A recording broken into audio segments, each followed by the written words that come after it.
We thank you, God, for all your many blessings. We realize, Lord, all blessings come from you. You woke us up this morning. And when we got up this morning, we had clothing in our right mind. We had activities of our limbs. You gave us food, raiment, shelter. And God, we ask you for all your blessings. And we thank you, Lord. And tonight, Lord, as we pray, Lord, we pray over our city, Lord. Bless the leaders. Bless each and every one of us, Lord. Keep us, God, in the center of thy will. And God, we do thank you. In Jesus' name we pray. Amen. Amen. I pledge allegiance to the flag of the United States of America and to the republic for which it stands, one nation, under God, indivisible, with liberty and justice for all. Thank you, Pastor Simpson. All right, we will now have a review of our agenda, our consent agenda, which will be the City Commission meeting minutes for Tuesday, December 23rd, 2025. Resolution R-26-01, a resolution to authorize the issuance of a purchase order to Kansas Eastern Region Insurance Trust for workers' compensation insurance coverage for the city of Coffeyville to be effective January 1st, 2026 through December 31st, 2026. And then we have appropriation ordinance number AO-25-25 in the amount of $1,668,704.44. Vice Mayor Van Oster will have highlights. Do we need to go over the other first? Is there anything she wants to bring out for the About purchase the- order for the For the workers' comp? workers' comp? If commission has any question, this is one of those repeating every year items, and so there is that staff report with some of the details, but our HR director, Allison, is here, I believe. Yep, she's back there, if you have questions. I don't have I don't have a question, but I do think it's important to note how our experience modification factor went down again. Is that correct? If you wouldn't mind coming up, because that says a lot about, to me, about our employees and how they are practicing safety so that watches the premiums. that we Right, have. right. Okay. That experience modification for every year has a lag time applied to it. So the experience modification is the aggregate of our claims for 2022, 2023, and 2024. So next year when we do this, 2022 will fall off and it will be 23, 24, 25. But yes, we had some good years, and so fortunately, that experience modification is going down, which is driving that price back down, Awesome. So it went from 1.27 right? to 1.19. To 1.19. Which that, with the number of employees, that's Right. very good. And that, like I said, that to me attributes how they practice safety. Right. In addition, pool-wide, the pricing for each different code, for each different work comp code, also went down. So when you see that those prices decrease combined with our experience mod decreasing, then you do begin to see those prices edging down as a whole for our organization. Okay. And you're referring to the rates that were on here, the different Yes. classification codes and Right. how, yes, okay. Nope, that's very good. Okay. And I'll just, if I may, just read one sentence from the appropriation. Our staff secured a 5% discount on premiums as a result of our annual safety review, Yes. resulting in savings of $11,745. And we realize that's not a significant number, but it really is. It's because better of this- than nothing. Because of the safety efforts of the city staff. Right. Thank you. And what I didn't include is 5% is the max discount that they give. So for the total points that the city accrued, we scored the maximum points available in every category. And so that's why we get that full 5% discount. There was a couple years ago, where we missed one thing, and so we got a 4.5% discount, but we're back up to a 5%. And I will just add to that, a lot of that is testament to Allison's work. There are small administrative things, record keeping, attending certain meetings, that is just very easy to get busy and we ignore, skip over those things, but she's done a great job of putting the finger down and saying, no, we've got to do this. And so she's on this and watching that. Thank you. Thank very you. much. Appreciate it. Okay. That's all. Any Thanks. additional questions? I don't have any. Okay, thank you. Thanks, Allison. Thanks. Appreciate it. Okay, going on now to some items on the appropriation ordinance, just a few of the things that I highlight to bring out, what it takes to make our city run. We have Algar Martin and Associates. This is for their professional services for engineering. We have several pay estimates for like the raw water building, the 8th Street water line, the 4th Street, the CRMC street project, 11th and 12th Street project, the 11th Street project itself, and then the 2026 Street project altogether. That's $32,714.55. We have CDL Electric grant lights. These were the new LED lights around, $18,020. That was received through a grant. We have Coffeyville Plaza 2 LLC. This is the CID sales tax, $5,687.49. Coffeyville Regional Medical Center. This is the sales tax distribution, $100,053. We have Cogent Incorporated. This is the wastewater treatment plant raw water pump, $36,743. Delta Dental of Kansas. This is for dental claims, $2,310. We have J. Graham Construction. This is on the steam plant, the southwest stair repair, $21,352. Jackson Civil. This is pay estimate number 6 on the lagoon liner at the wastewater treatment plant, $135,656. We have the Kansas Water Office. This is our water purchase contract. If you'll remember how Steve Smith comes up and talks to us about what we have to pay each time, this is $139,484. Meriton Health, $42,835. Those are health premiums. Nile Hotels LLC, this is also a CID sales tax, $6,213. Technibus Incorporated, this is a bus bar repair out at the New Generation plant, $22,753. We have Wex Bank / Phillips 66. This is fuel for our vehicles, $14,477.51. We have another for Jeff Graham Construction, and this is for the CRMC project. This is pay estimate number 4, $232,487. And then we have payroll, $398,131. Any questions regarding the appropriation? Have no questions. All right, I will move to approve items 1 through 3 of the consent agenda as presented. I'll second.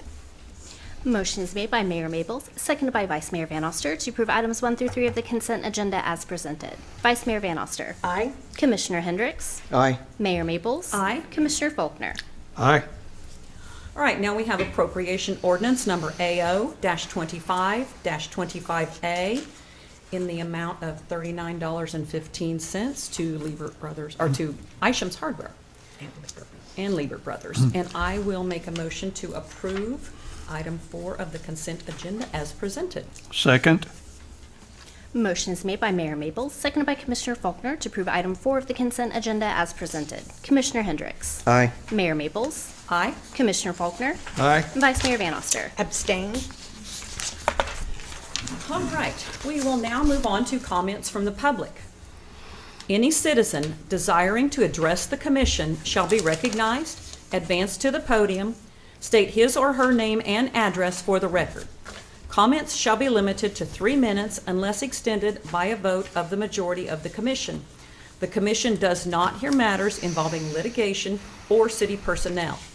The commission does not take action on subjects not on the agenda unless unusual or hardship conditions exist. Citizens may address the commission on agenda items as they are brought to the floor.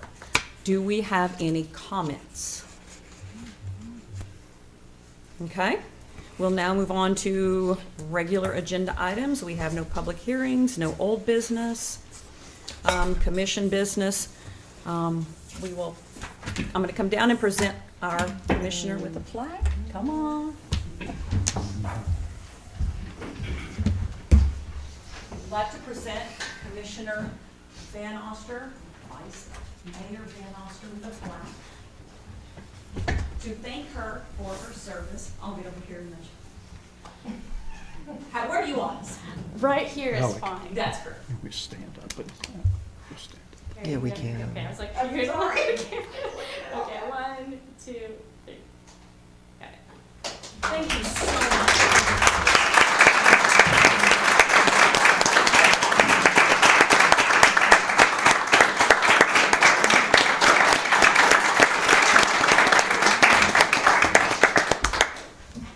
I just want to say it's been an honor and a privilege to serve my community and the people of Coffeyville.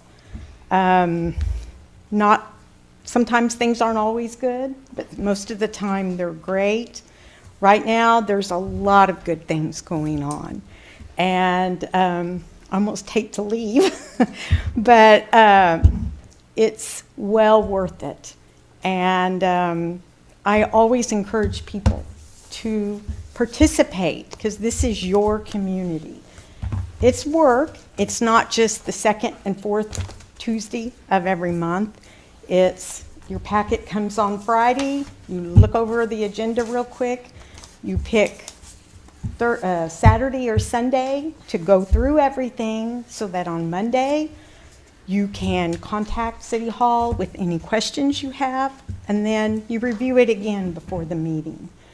And sometimes you make decisions that for yourself, which that's not what it's all about, being up here. You really don't want to make, like, raising rates or so forth. But when you see what the city has and everything they have to go through, everything they have to come up with, everything they need to fund, that is so important, you understand that side.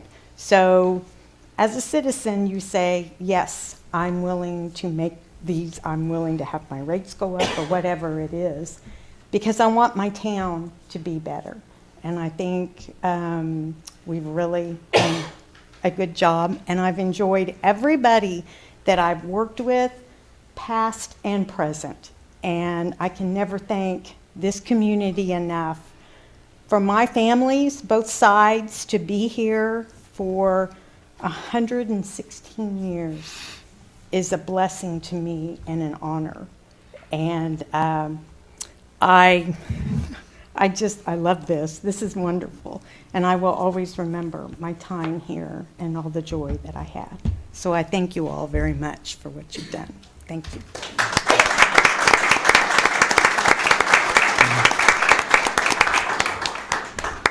All right, we will now swear in our incoming commissioners. Please come forward. Okay.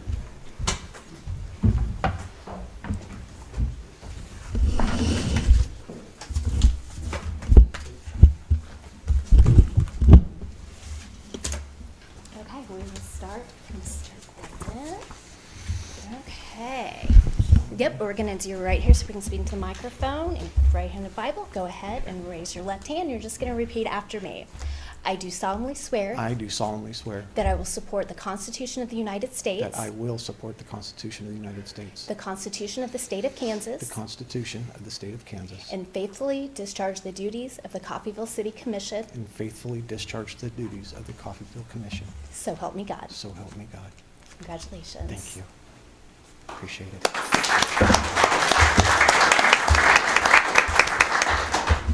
Do you want to place your hand on the Bible, or do you Yes. want to? Okay. All right. Reading the Bible. left hand and repeat after me. I do solemnly swear I do solemnly swear that I support the Constitution of the United States, that I support the Constitution of the United States, the Constitution of the State of Kansas, the Constitution of the State of Kansas, and faithfully discharge the duties of the Coffeyville City Commission. and faithfully discharge the duties of the Coffeyville City Commission. So help me God. So help me God. Congratulations. Thank you. You should have this stamp. I'm the one that'll mess it up. Okay. I do solemnly swear I do solemnly swear that I will support the Constitution of the United States, that I will support the Constitution of the United States, the Constitution of the State of Kansas, the Constitution of the State of Kansas, and faithfully discharge the duties of the Coffeyville City Commission. and faithfully discharge the duties of the Coffeyville City Commission. So help me God. So help me God. Congratulations.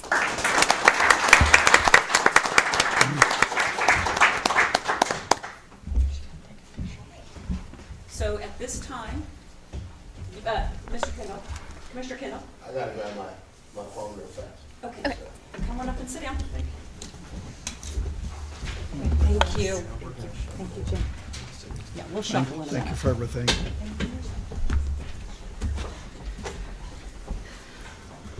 Sure.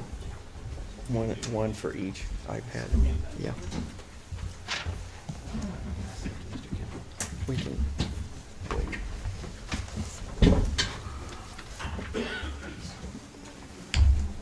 Thank you. All right, we will now have nominations for mayor. I will nominate Commissioner Jim Faulkner for mayor. I will second that nomination. Nomination is made by Commissioner Hendricks, seconded by Mayor Maples, to nominate Jim Faulkner to serve as mayor of the city of Coffeyville to January 12th, 2027. Commissioner Golden. Aye. Commissioner Kendall. No. Mayor Faulkner. Aye. Commissioner Hendricks. Aye. And Mayor Maples. Aye. Commissioner Maples. Okay. All right, congratulations. Well, no. Now we need to have a nomination for vice mayor. I would nominate now Commissioner Maples to serve as vice mayor to January 12th, 2027. Second. Nomination is made by Mayor Faulkner, seconded by Commissioner Hendricks, to nominate Deborah Maples to serve as vice mayor of the city of Coffeyville to January 12th, 2027. Commissioner Kendall. Aye. Mayor Faulkner. Aye. Commissioner Hendricks. Aye. Commissioner Maples. Aye. Commissioner Golden. Now, we will switch places. Okay, you go right there, I will go here. We play musical chairs. And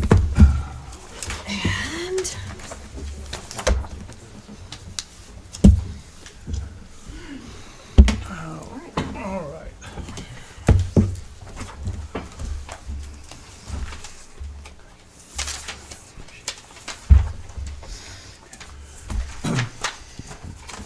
Before we move on, I would like to make a couple of comments. I was asked on several occasions, what are my priorities for this administration?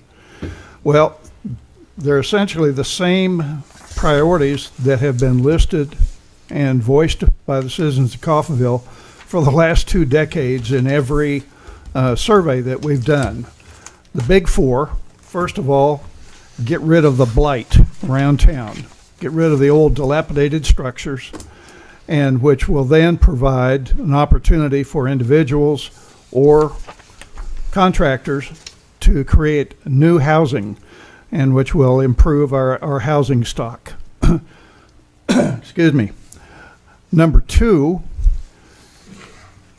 economic development. That means doing what we can, working with local, county, and state officials to bring more business, encourage more business and industry to come to Coffeyville, while simultaneously encouraging our existing companies and businesses, doing what we can to help them expand and grow. And then number 3 would be spending the tax dollars wisely that we are given by the taxpayers. I said four. Those are actually the big three. And there are others. Then from time to time, there will be issues that arise, and we will be expending funds on different projects. But those essentially are the big threes. And the last one, I forgot to mention, is fix the streets. And we're well underway on that. And we have our city manager, Ben Brubaker, to thank for being the driving force behind that. Thank you. Thank you, sir. All right. Moving on. It looks like the next item is, if I can get the paper open here, city manager's report. Thank you, Mayor. Want to welcome both of our new commissioners. Look forward to working with you and moving forward here into 2026. So today in the city manager's report, I wanted to highlight some things that have happened over 2025. But before I do that, I do need to just quickly address one item. We had some media outlets that have put some word out today about a pending lawsuit to the city. My response to that suit was that I have received, and neither has Paul since as we last talked, no official communication about any suit. And so if that exists, I would assume that official communication will eventually make its way to us. And so until then, didn't have a lot to say about that. I did, however, also have several of these media outlets call me and ask questions that the suit pertains to, specifically the letter of commitment that our previous commission had us engage with the Friends of the Charlesworth Pool group. And so each of those questions had something to do with, has the city already spent those funds? And so that response to the media was, what has happened was a signed letter of intent. The intent was to support that organization with their endeavors to help save the pool. That's all that is at this point. That's all that's been signed, is a letter of intent. One of the reasons that the commission decided to go forth with a letter of intent was that group was actively trying to work with the school district and needed their commitments to be able to go and work with the school district. And so that's what the letter of intent for. As far as anything official happening with that money, no, that $600,000 has not been spent, and there's actually no official agreement. So that intent went out. If the school board and this community group agree, which they're still working towards agreements, my understanding, we will then produce a official agreement with the terms stated in the commitment letter that would be brought here to this commission and would have to be voted on to be official before funds could go. So had three outlets reach out to me with questions regarding that. So hopefully any other questions that our citizens have around that as well, that will help answer. And of course, as always, you can call into the city manager's office and be happy to walk through the purpose of that letter of intent and the process moving forward if things work out how these entities want. Now, with that, I will move into some of these updates from 2025. I sent a few days ago, I think it was 46 pages of 2025 summary updates to commissioners. And so we have two new commissioners with your email addresses that should be active on the devices you have. We'll make sure that you can access that. I'll be sending that summary out to both of you as well. But I want to go through these 46 pages and read every line. No, we're not going to read every line. But I have a lot of summary items that I think is useful and beneficial information for the public to know. We could Every one of these lines on this 46 pages has a story to go with it, so we could be here for hours. Same thing, commissioners, especially new commissioners, if you have comments or thoughts or questions on those accomplishments or milestones, things that we've done in 2025, please, of course, reach out. So first, in wastewater collections, we, in 2025, replaced approximately 20 feet of 6-inch sewer force main. We replaced 2 sections of 6-inch sewer main in the Industrial Park lift station. We hauled approximately 617 tons of rock, responded to 1,241 utility locates, dug 3,650 feet of ditch line, and spent approximately 122 hours cleaning stormwater inlets, replaced stormwater mains under the railroad tracks on South Walnut and under railroad tracks at Elm Street and 6th and Cherokee. They installed a drain and approximately 50 feet of drain line at the Fairview Cemetery, installed approximately 80 feet of sewer line with the sewer tap at the airport hangar, and installed approximately 25 feet of 30-inch sewer main on 14th Street. That was the wastewater collections and stormwater. Wastewater treatment, the total effluent gallons, that's the nasty water that comes in there, treated, was 1.07 billion gallons of effluent. That's a lot of toilets flushed and drains. Okay. We also collected, tested, and recorded 16,790 samples. We are regulated through the state on all things water in and out, and so a lot of testing, a lot of samples happen each year. Same department on some maintenance performed. We pulled raw water pump number 4. It had to be shipped off to be rebuilt and came back and we've installed it. We pulled raw water pump number 1. It was shipped to be rebuilt, came back, and that was not rebuilding wasn't an option, and so we ended up purchasing a new one and installing that as well.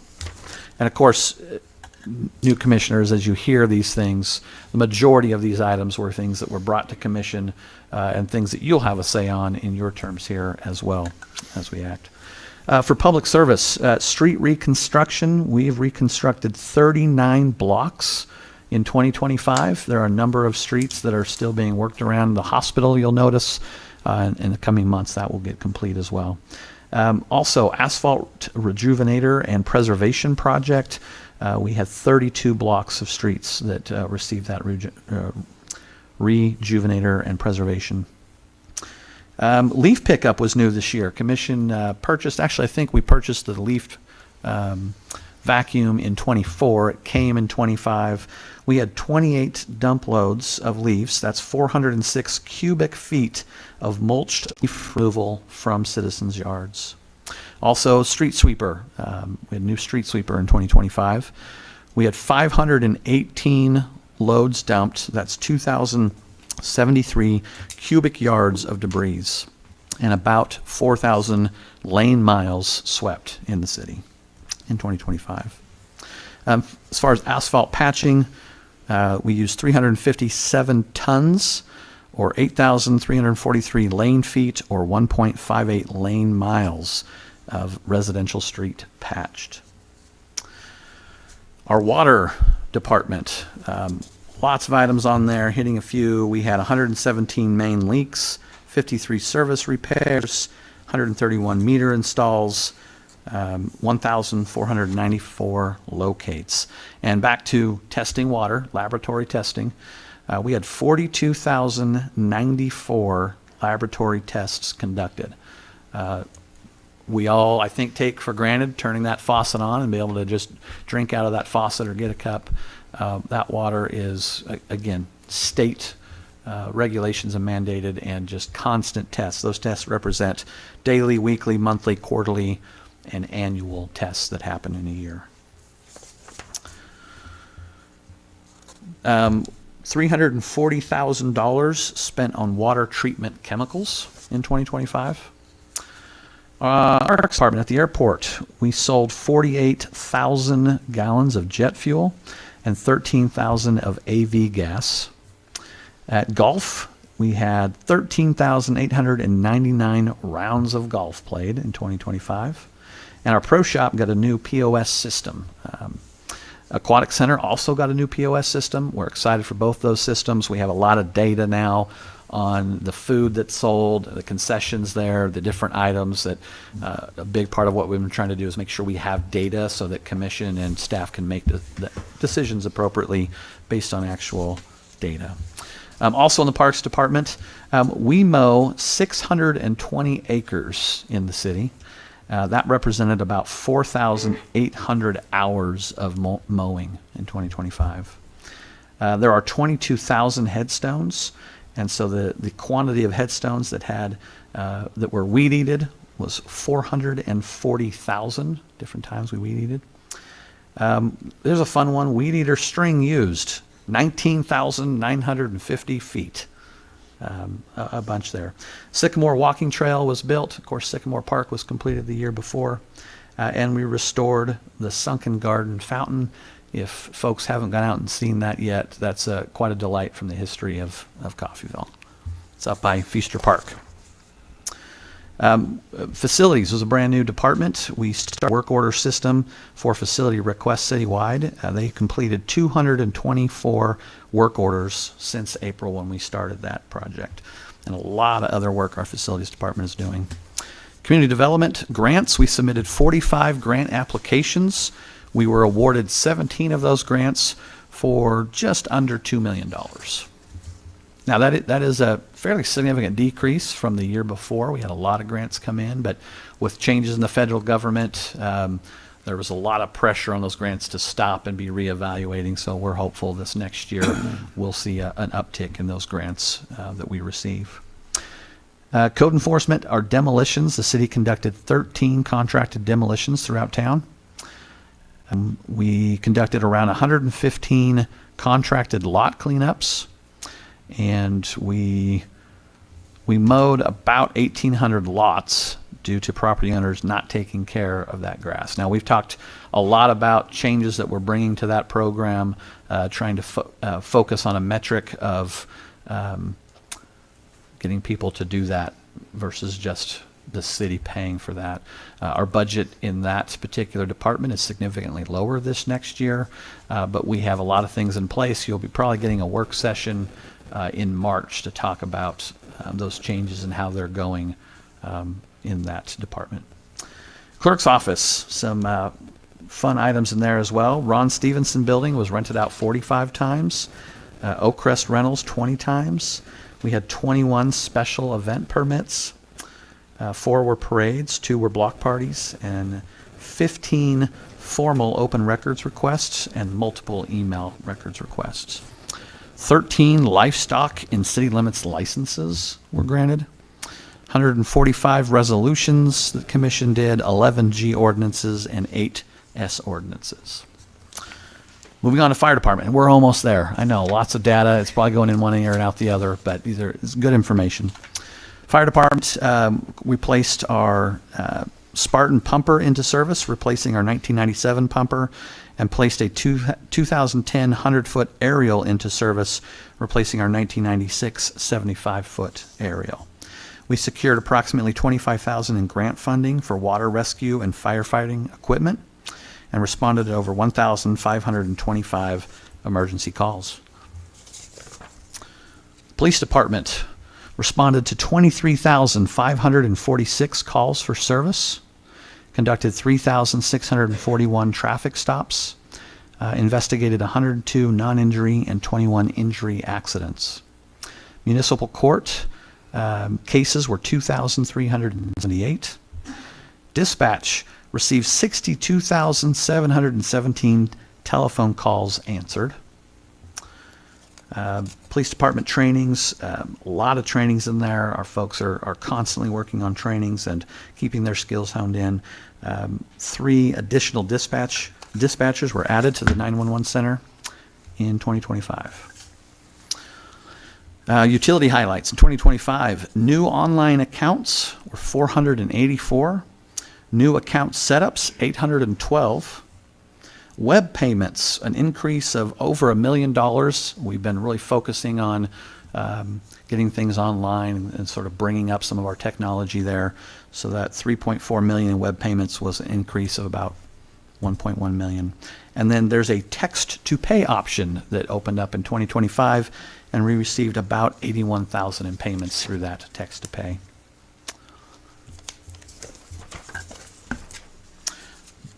We can't forget the mill levy. 2024 commissioners passed a reduction in the mill by 51%. So in 2024, we're at 52.88 on our mills. And commissioners, if you're not familiar, new commissioners with mills, it's very confusing. You'll have lots of time to get to know our budget and how those work. But that reduction was down to 26.28 mills in 2025. It's about a 51% reduction. And that's not, keep in mind, that is the property tax for the city of Coffeyville. That's not your colleges, your school districts, your county taxes.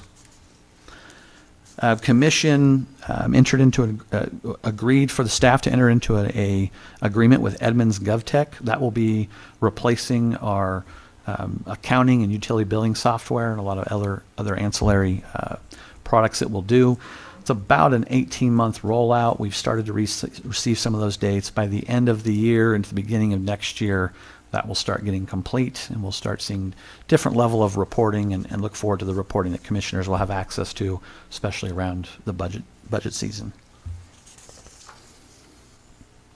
Electric and fiber departments. We completed our scheduled maintenance and overhaul of our 3 Wartzilla gas turbine power generation units. This was a project that had been scheduled for 3 years. You have to get in line. Southwest Power Pool, SPP, GRDA, lots of work to get that done. We got in, and it was kind of messy, and we had a lot of issues we had to work through, some damages to those engines, but ended up getting it done and moving forward, trying to be better prepared for issues like this in the future. This was not in that 46 pages, but I wrote this down earlier just as a reminder, is the changes to PCA that our electric team came in and started analyzing PCA. Very complicated calculations. Even GRDA was struggling. Our consultant was struggling. Our staff worked through it and recognized millions of dollars a year not being recognized within that PCA. And so that is just such a significant catch there. We built out our fiber system, which was largely restricted to just around City Hall and a few pockets throughout the community, to now be able to serve approximately 2/3 of the community. And they're looking forward to installing a lot more in 2026. High on the list to get fiber throughout town. I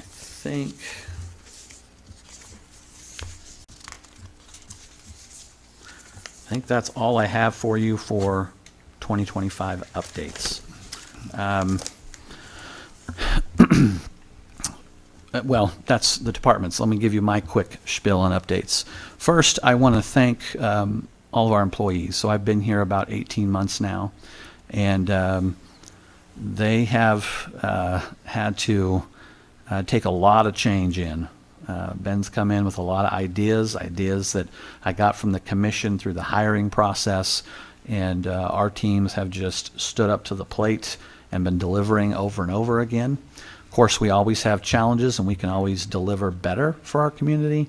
But I just can't thank them enough for stepping up to the plate and working hard. And it's a testament to this is their home too, about how hard they work and the service they deliver. And that really is a service to the community. And I sure appreciate all of them and their willingness to sometimes just smile and shake their head at that city manager with a crazy new idea and try to work through it. So I really appreciate them. Priorities this year in 2025. So I had 3 key priorities amongst so many more from both communicated from commission and the public, but I wanted to mention those. The first was addressing long-standing street and infrastructure challenges. New commissioners, you'll be jumping into that right away. We do have street plans through 2028, spending a lot of money in those years to get projects done. Still have some work we can do around our regular maintenance planning, and we look forward in 2026 to really honing that in like we have our street projects. And then our infrastructure challenges, water, electric, and others that that can continue to come up, making sure we're focusing on that, making sure that we are looking ahead, not 3 or 5 years, but 20 and 30 years into the future. The age of that infrastructure, it's time to make those kind of decisions for the future and not for just today and tomorrow.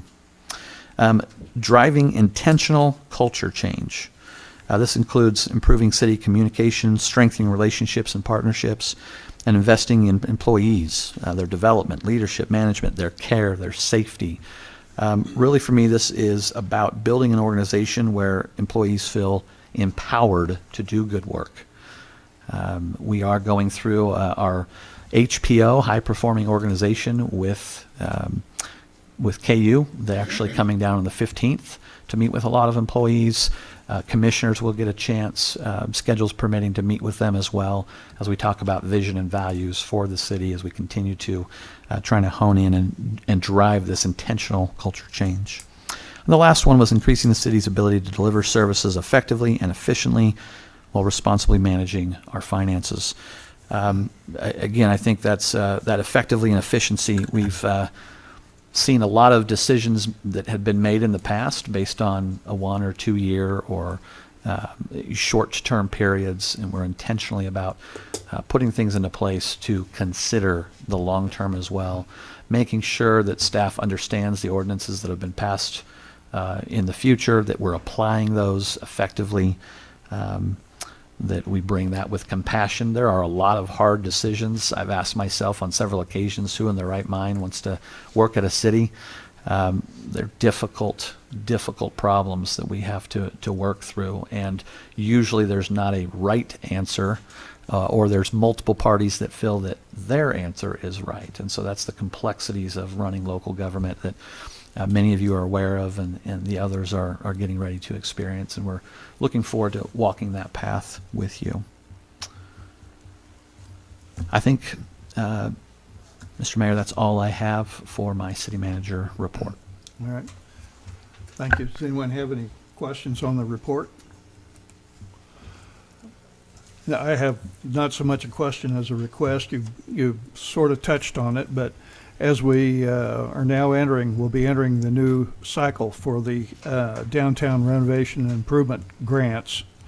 Could you please at some point provide us with a report on how successful the last year's awardees have been in utilizing those monies provided by the city? We need Absolutely. to make sure that the monies provided are being utilized. Yes, and in that report, there is a line on how much money for 2025. I believe it was about 102,000, Amber, does that sound right? About 102,000.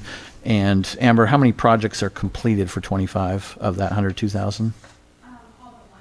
So all but one of those have been complete. We can give you a report on that. We just finished the grant applications and had the review committee today go through and grading those for this next go around. I think there was about triple the amount of applicants that we had from last time, so a lot of interest there. But really excited as I see those projects that people are going to see a difference in downtown. Thank you. All right, then, move on to comments from commissioners and staff. Any comments? I'm good. Welcome to a new year. Welcome to the new year. All right, then, we'll move to adjourn and move to a working session. We will remain, we're basically going to receive refresher training for the three of us and new training on city operations for the two newly elected. And you're welcome to stay if you want to sit through all of that training information, but otherwise you're free to leave, and we'll take just about a 5-minute break, give you time to Mr. leave. Mayor? We'll reconvene at We do need 7:20. we do need the official close of meeting Yes. procedures. All right. Yeah. Move to adjourn. Second. Motion is made by Mayor Faulkner, seconded by Vice Mayor Maples to adjourn. Can I see a show of hands? Thank you. Mr. Mayor, then do you want to jump right into it here? You wanna- About 5-minute break. 5 minutes Okay. for people to leave. Okay, and they are welcome to stay, those that want to, and it will still be recorded for the public as well at home.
Turn this over to city staff. Yes, Mr. Mayor. So I just want to mention a few things. Generally, work sessions, you're not sitting up there, they're not recorded. We are doing that just as a continuation of the meeting. No decisions are made in a work session. It's primarily discussion time.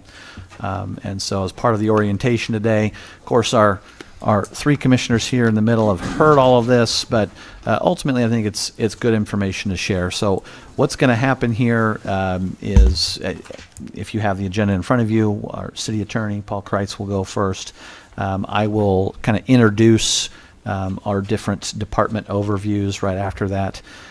In between each of them as they come up and speak, they're going to up to maybe 5 minutes. Then it's kind of a Q&A time. So you've got things on your mind, burning questions, especially the two of you that are new. Please, that'll be the time to bring it up. And at any time, you need to come back to one from 15 minutes before. Please just feel free. This is a lot less formal conversation and sort of orientation. Now, what you have, the two of you should have 2 iPads with your city emails already on there. You will get, every time there's a commission meeting, you'll get an email from Melissa that will have your agenda packets in it. And so when you come to commission, you'll want to use that iPad to reference the agendas that you're on.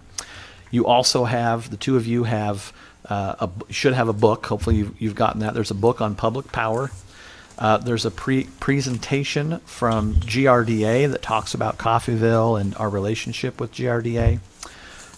There is a document from Gilmore and Bell, which is all about bonds and loans, and we'll be going out for that soon. You don't need to be an expert on that. Gilmore and Bell will come out here coming up soon, as we're going to be talking about a bond for a water plant. So it's good information. If you really want to fall asleep, you can read it when you get home. That'll help you.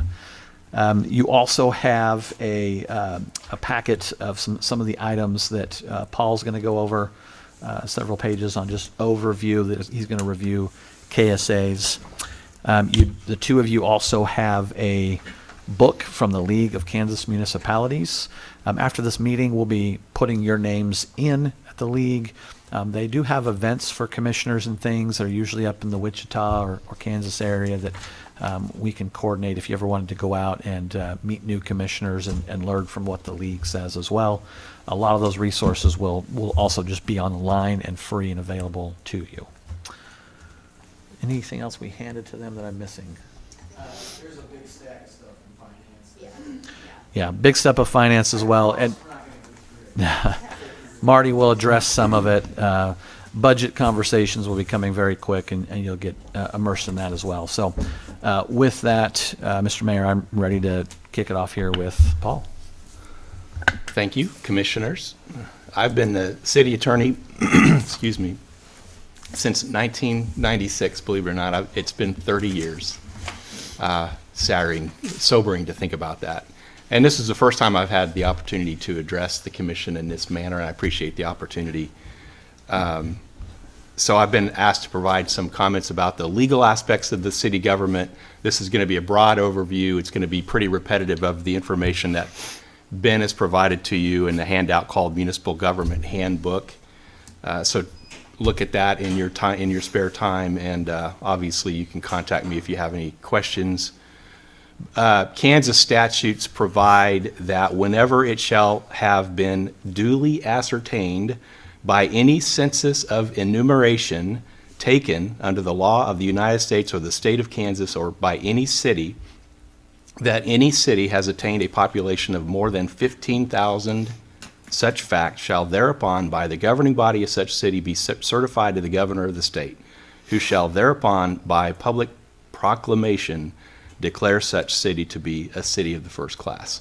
I did not know that before I looked today or as I was preparing this, to see how does a city become a city of the first class. We are a first class city in many respects, I would say, but we are a city of the first class because of the population at the time that the city was organized in that manner. According to the League, and I will say that a lot of the information I am giving you is plagiarized from information provided by the League of Kansas Municipalities.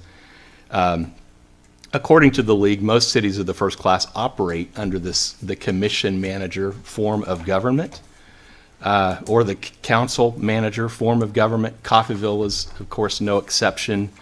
Many decades ago, in fact, I didn't know the specific date, but on March 19th of 1963, by a special election, the city citizens decided to operate under the commission manager form of government. And it has been doing that since then. And I think obviously that's very appropriate because of the professional management of a city of our size and with the infrastructure that the city has.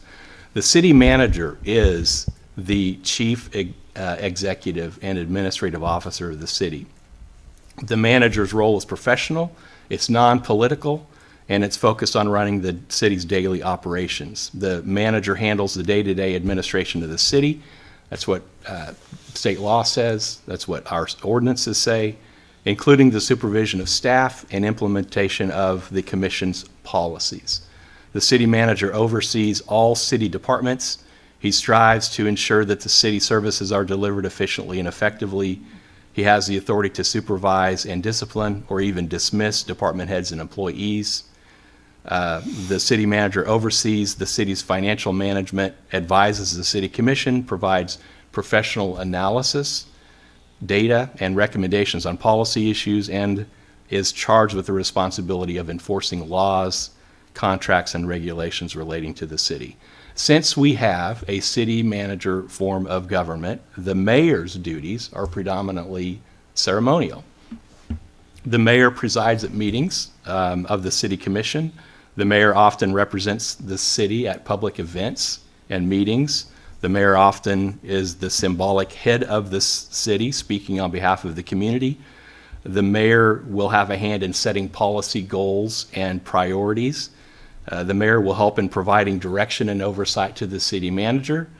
Conversely, the mayor has no part in managing staff or daily operations any more than the rest of the commission. The mayor plays a legislative role along with the other commissioners by voting on all matters and retaining the full prerogatives of a commissioner.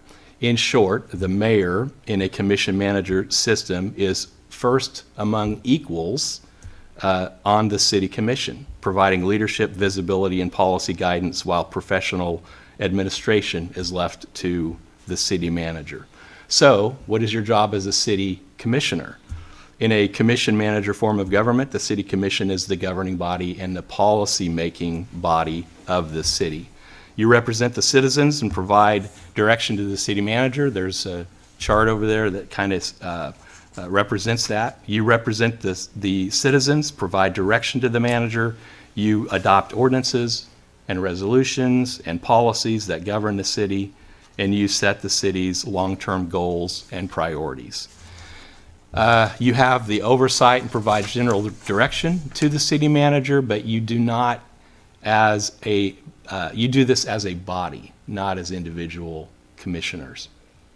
As a commission body, you approve the annual budget, you determine the property tax rate, you determine utility rates, you authorize major expenditures, you authorize contracts, debt, large capital projects, you provide financial accountability and transparencies, you act as the voice of the residents of the city of Coffeyville, responding to public concerns, conducting public meetings and hearings to gather input from citizens, and you appoint members to various advisory boards, commissions, and committees, such as planning and zoning.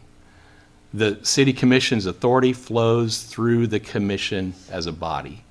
Official action is required at a public meeting where, generally speaking, the majority rules. According to the city's ordinances, 4 of the 5 members of the Board of Commissioners constitutes a quorum for the transaction of business. I believe the reason for the enhancement of the quorum, increasing it from 3 members to 4 members, is to prevent business from being transacted by less than a majority of the commission elect. Since you require 4 commissioners to be present in order for a meeting to be had, it takes 3 members to constitute a majority. The basic powers of cities are vested in the governing body, and a governing body cannot legally function except in an official meeting. When the commission is not in session, individual members of the commission have no more authority than any private citizen. In other words, the governing body must act as a body or as a unit.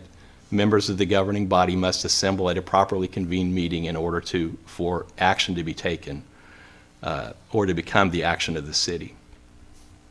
There's a charter ordinance number 3, that is going to be celebrating its 60th birthday later this year, that says the city commission shall meet regularly twice a month, or oftener, that's the word, if the public business requires. A call signed by a majority of the commission shall be sufficient warrant for a special meeting. Regular or special meetings shall always be open to the public. Only the business for which a special meeting is called may be considered and acted upon by the governing body. In other words, special meetings are for special purposes, and regular business should be handled at regular meetings. The Kansas Open Meetings Act applies to all meetings of the City Commission. The Open Meetings Act defines a meeting as any gathering or assembly in person or through the use of a telephone or any other medium for the interactive communication by a majority of the membership of a body, of a public body subject to the Act. City Commission is subject to the Act for the purpose of discussing the business or affairs of the public body. So one thing you shouldn't do is start an email thread with all 5 of you on the thread and talk about the business of the city. That's a no-no. That's a violation of the Kansas Open Meetings Act. And you will see emails from me that everyone is blind copied for that exact reason. Yeah. So that prevents you from hitting reply to everyone, and now we're violating that. So if you wonder why you're not seeing those contacts, that's that reason. Yeah. There are, of course, exceptions to the Open Meetings Act that allow for closed sessions. We see those. It's not uncommon at all. After a formal motion has been made and seconded to recess into executive session. Some commonly used exceptions include the discussion of personnel matters of non-elected personnel, confidential data relating to financial affairs or trade secrets of other parties, discussions regarding the acquisition of real estate, discussions involving employer-employee relations and negotiations, and consultation with the city's attorney on matters that would be deemed privileged in the attorney-client relationship. And then last, the Kansas Open Records Act also applies to the city of Coffeyville. CORA is a state law designed to ensure public access to records, which promotes transparency and accountability. As a general rule, all public records made, maintained, or kept by the city are presumed to be open or public, unless there is an exception. Common exceptions include things like personnel records, criminal investigation records, privilege records, certain business records. That's it. I hope that it's a helpful overview anyway. And again, I'd be happy to answer any questions or concerns, address any concerns you may have. Well, where does the social media come into play with that? If the people that elected me, that wanted me to be here, if I wanted to share something with them on a commission type Facebook or a Twitter type site, where does that fall under with the CORA or COMA? Well, I mean, if you're just having dialogue with individual citizens, CORA, COMA, it doesn't necessarily apply. I mean, if you're given something and asked to keep it sort of confidential, then I wouldn't be sharing that publicly. If there's a question, you would ask the city manager or myself whether something should be shared publicly. Thank you. Melissa, you want to speak to some of your training on that? Yeah, so as far as social media goes, any of our Facebook pages through the city are considered a limited public forum. Therefore, they are all for First Amendment rights. There is very little that we can delete or block people for, actual threats, defamation.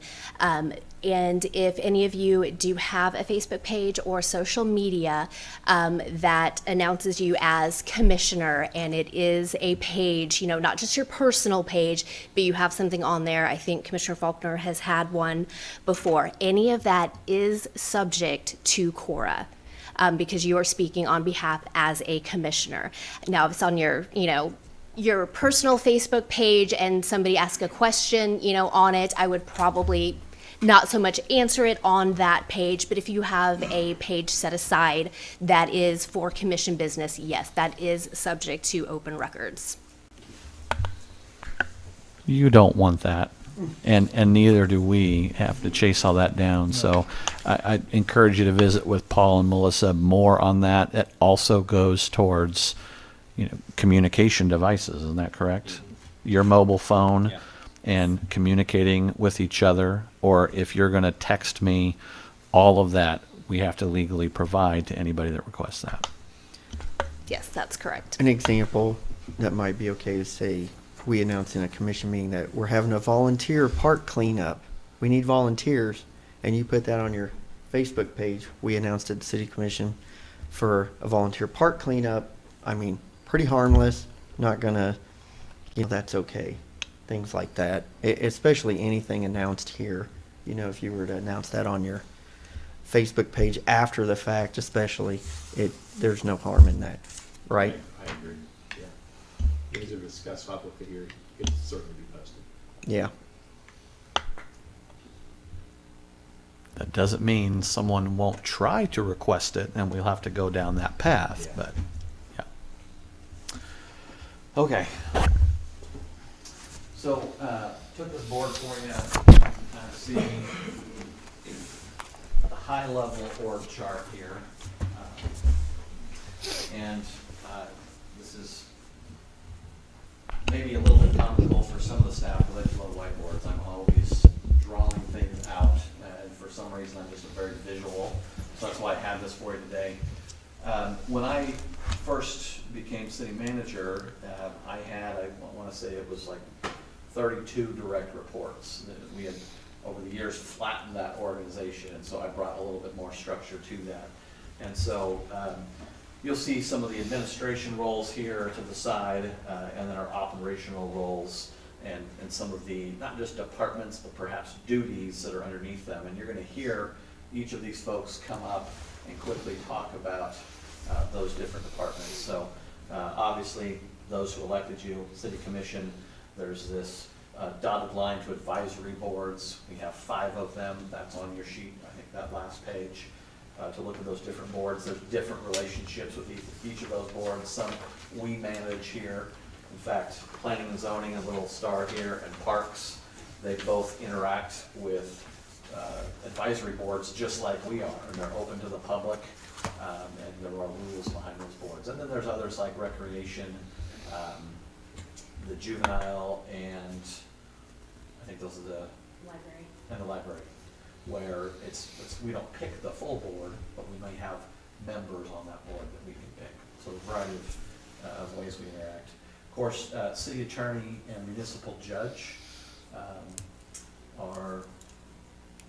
we have some work to do on there. We'll be bringing probably some ordinance changes on municipal judge, but those are a function of under the commission and working with conjunction with the city manager.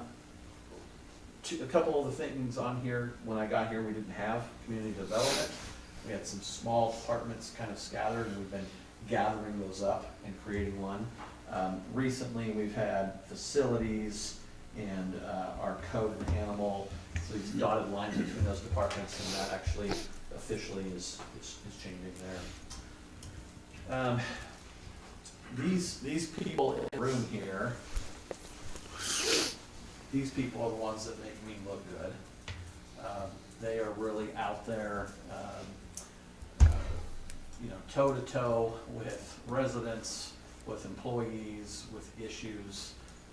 And my belief is the city cannot run without this group of people. And why that I shrank this from 32 odd to key leaders within this organization. We meet every Monday, and any of you are welcome to come and attend that meeting. It's every Monday at 2 o'clock. We go around the room, we'll talk about commission meetings and what's coming up. We're collaborating across all those departments. We're really trying to hone in so that our employees across the organization are getting the same message. We talk about that specific culture and this change we want to bring. And these leaders are absolutely killing it and bringing that change, and I can't do it without any of them.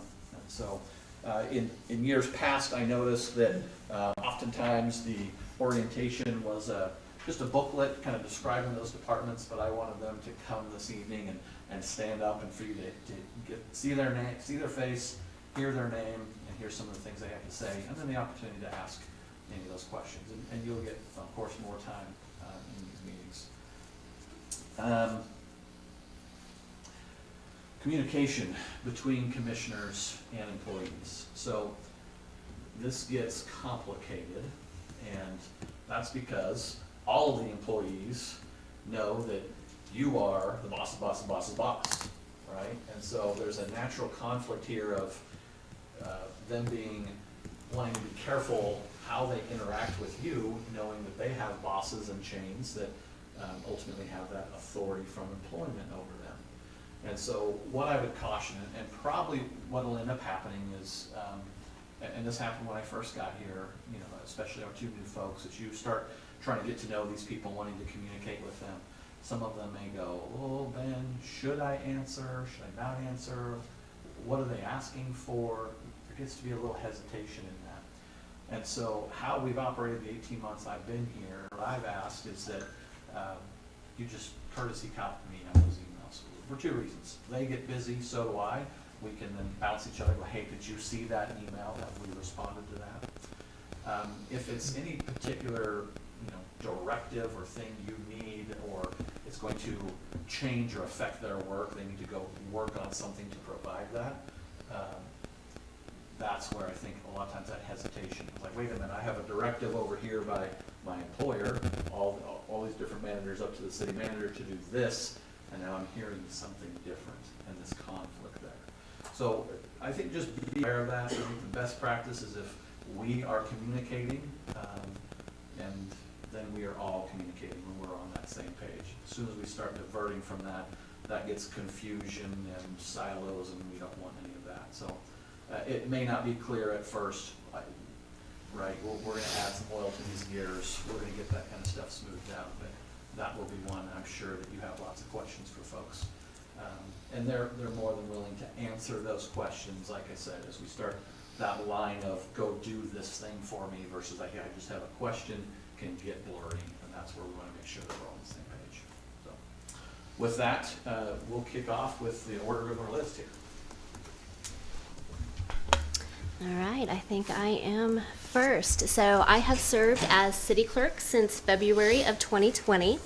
The city clerk's office is supported by 2 administrative assistants, Shasta Mulkey, who is basically my backup.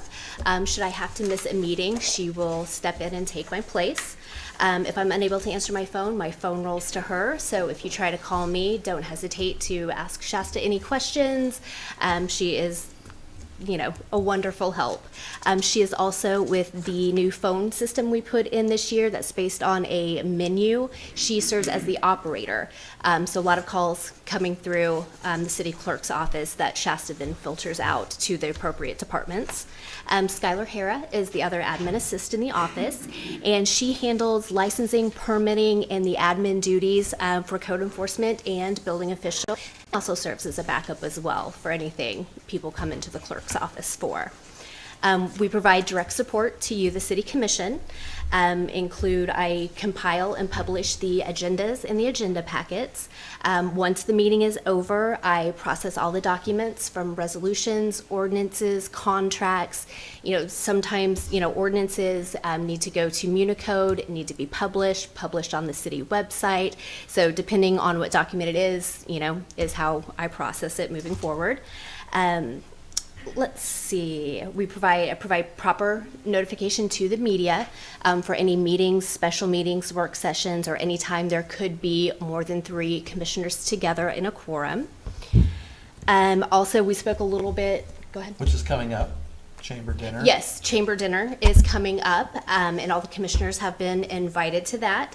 And so although, it is not a city function, I always notify the media that, more than 3 commissioners could be together in one location, just so we're not violating the Kansas Open Meetings Act. Should somebody see 3 of you together, they're probably going to assume you're talking about city business, and that would be considered an open meeting. So we need to notify the public, or the media, anytime that there's a possibility of you guys. So, and that goes for, ribbon cutting ceremonies, which we usually invite the media to anyway, but we make special note that, more than 3 or more commissioners could be gathering. We've talked a little bit about city-appointed boards. We do have 5 boards. The Library Board, Juvenile Community Corrections, Park Advisory, Planning Commission, and the Rec Commission. I am responsible for maintaining those board rosters, advertising for the vacancies. I coordinate the application and review process with the board liaisons, and ultimately bring those to you guys for approval of appointments. I am the official custodian of city records. Includes maintaining, like I said, resolutions, ordinance, contracts, agreements, change orders, and I serve as the Freedom of Information Act officer, which is responsible for processing those Kansas Open Records requests that we've talked about. I get several over email, and then, quite a few that come in on formal requests. Along with that, City Clerk's office administers cemetery operations. So we maintain the lot records off of the cemetery sexton's reports. We issue all of the plot deeds. We collect all the cemetery-related fees. And of course, we're there to, answer any calls from, people coming in to find loved ones in the cemetery, what their plot location is. We oversee a wide range of licensing and permitting functions, including liquor and cereal malt beverage licenses, contractor and trades licenses, landlord, livestock. We also manage permits for mobile homes, pawnbrokers, trash haulers, sidewalk dining, and also, as I mentioned before, Skylar issues the building permit applications for the building official. I also coordinate with the county on a few things, primarily the county election officer, prepare and certify anything coming up for elections. This includes sales tax elections, which work with legal counsel to get the ballot language and ultimately bring it to you to pass the resolution to be on the sales tax or to be on the ballot for sales tax. In addition to these responsibilities, we handle a variety of other city functions, process any community donation requests, like for the chamber dinner, scholarship auction. The schools contact us for different donations. Special events applications, parade and block party applications all come through our office. And like mentioned earlier, we handle all the city property rentals, Ron Stevenson and Oakcrest Building, also the livestock and show barns and the rodeo arena, and also the Union Pacific Park. Also, out of my office, we administer the airport hangar rental agreements and firefighting contracts. We provide notary services. We also receive and route citizen complaint forms. We also process any incident reports. So should a citizen have a car window knocked out by a mower kicking up a rock, all of those incident reports come through my office to handle and get taken care of. Bid openings, which I think we did 25 bid openings last year, which is a lot more than I have done since I think probably total in the years from 2020 to last year. I think I've done about 25 total till last year. We do handle some billing and invoicing for certain city functions. At the end of the year, I always bring the city fee schedule, so I am in charge of getting with the different departments and updating any fees. Also, throughout the year, should something change, you will see that coming to you as the commission as well, if we need to update, remove, or add a fee. We process the mail and we provide general customer service to the public. So overall, City Clerk Office serves as a central point of coordination for city operations, record keeping, public interactions. We support the city commission, city staff, and the community as a whole. And I do want to point out those name differences. When I came downstairs, utility billing is known as customer service, and they need to have an aspect of that. But to me, there really are two roles there. There is utility billing. That's why people are calling in down there. They're not calling for the innumerable other things that happen in the city. For those who have watched this office change, Skylar was downstairs, so we had multiple locations people could come to City Hall to interact with, and we're trying to centralize those so people aren't having to figure out where to go all over. Now, they'll still come and talk to some of the other departments, but the amount of things that come through that office, to me, that really is customer service. And downstairs, although they have good customer service, that's our utility billing department. Any questions for Melissa? Duties of clerk. Okay. Thank you. Allison?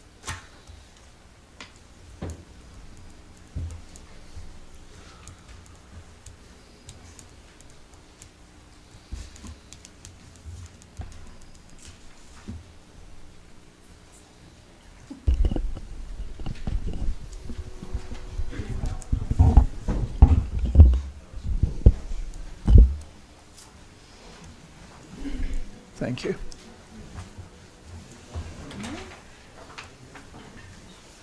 Thank you. Do you have an extra one? Thank you.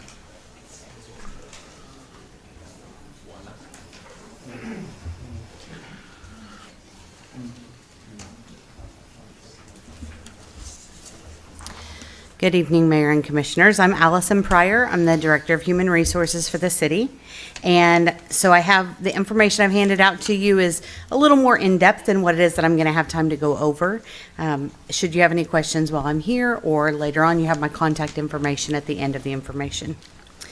So some of my background, I was raised here in Coffeyville, graduated from Field Kinley and from CCC, moved away for a number of years and came back. You have some of my work history on there so you can kind of see my background and where it is that I come from.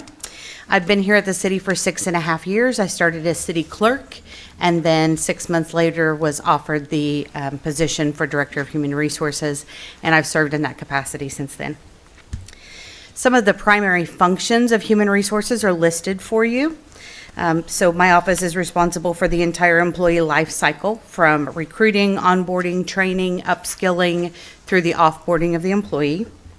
That includes payroll administration, W-2s, 1095s. I'm also responsible for state and federal reporting and compliance, so state reporting to the Kansas Department of Administration, Kansas Department of Labor, federal payroll census reporting, OSHA 300 reports, administration of the city's DOT and drug-free workplace program, including compliance with Federal Motor Carrier Safety Administration. My office also administers employee wellness and benefits, so adoption and management of the employee benefit offerings, new hire enrollments, open enrollment annually for all full-time employees, mid-year changes to benefits, and recommendations to improve our benefit offerings or reduce our expenses. I'm also the CARET, which is our workers' comp carrier. I'm the trustee for that program and responsible for employee safety, which includes accident investigations, the return to work program, safety training, which also includes monthly training programs for all of our non-public safety employees, monthly committee meetings to evaluate any of our accidents and incidents, to improve procedures and facility tours. Part of my department's responsibility is employee experience, so culture and onboarding and offboarding during the life cycle of the employee. I'm responsible for managing and maintaining the employee handbook and our policies. And then municipal union negotiations and contract administration under Kansas PURA, which is governed by PERB. So I'm going to kind of break away and give you a little more in-depth look into that and what exactly does that mean. So Kansas PURA is the Public Employers and Employee Relations Act, which is governed by PERB, which is the Public Employee Relations Board. All of those are a function of Kansas Department of Labor. So PURA is a hybrid form of bargaining, something of a middle ground between true collective bargaining and a meet and confer type statute, which is something that would be a little more employer favored. PURA provides a procedure to resolve issues where the city and the bargaining union have reached impasse over any particular issue. The city's labor unions are an open shop where employees have the right to participate or not participate, but their collective labor and all of those conditions of employment are represented, regardless of whether they are dues-paying members of a union shop or not. Also, of note, employees under PIRA do not have the legal right to strike. If they do that, they can be subject to discipline from the employer. What follows after that is kind of a deeper dive into our current demographics. So we have currently 171 full-time employees and 17 part-time or seasonal employees. Over the last several years, the city was hit hard with quite a bit of turnover, and so you see our turnover levels there. Our current average tenure is 7.4 years. Our employee makeup is 25% female and 75% male. You see that breakdown of our employee tenure. Half of all of our employees were hired under 3 years ago, and it's almost a 50-50 split, off by maybe one employee. Our current demographics include 3% from the boomer generation, 33% from Gen X, 38% from millennials, 25% from Gen Z. It's interesting to see when the pool is up and running how that shifts, because we have so many from Gen Z and Gen Alpha, those newest eligible to work, who come to work for us in the summertime, and how it is that shifts that demographic. Following that, you do have some more information about notes on 2025 staffing. So at our peak during the summer, we reached 233 employees. So you've got 188 right now full-time. You add another 50 or 60 in summer to staff the pool, the parks, the cemeteries, the golf course, all of those different areas. 2025 payroll labor costs for wages, benefits, employer portions of taxes totaled $14.1 million. And then the final section, 2026, the times that I am anticipating presenting to the commission would be in January. You'll see me next meeting for last year's service awards, approval of terms of our negotiated agreements for those that are already complete, and then what we just did today with the approval of Carrot's workers' compensation renewal coverage for 2026. In March, you'll see me back for employee benefit plan renewal. And then later in the summer, we anticipate completing contract negotiations and finalizing all of the words of the collective bargaining agreements for all 4 unions by summertime. And so you'll see me back then, because the commission will need to formally approve those and the mayor sign off on those. I want to just clarify what that is. So we have a 6-month extension that with all of our unions just on the wording within our memorandums of understanding with them. I think the biggest one is like 85 pages. And there's just a lot of data in there that makes it confusing for both parties. So we're just doing mutual cleanup, what both the union representatives and the city feels like doesn't need to be in there. It's either a federal law, it's covered in the employee handbook. That's all that it is for that remainder 6 months. That's not normally something we do. It's unique this year. Questions for Allison? HR, staffing, safety. Okay. Okay. Thank you.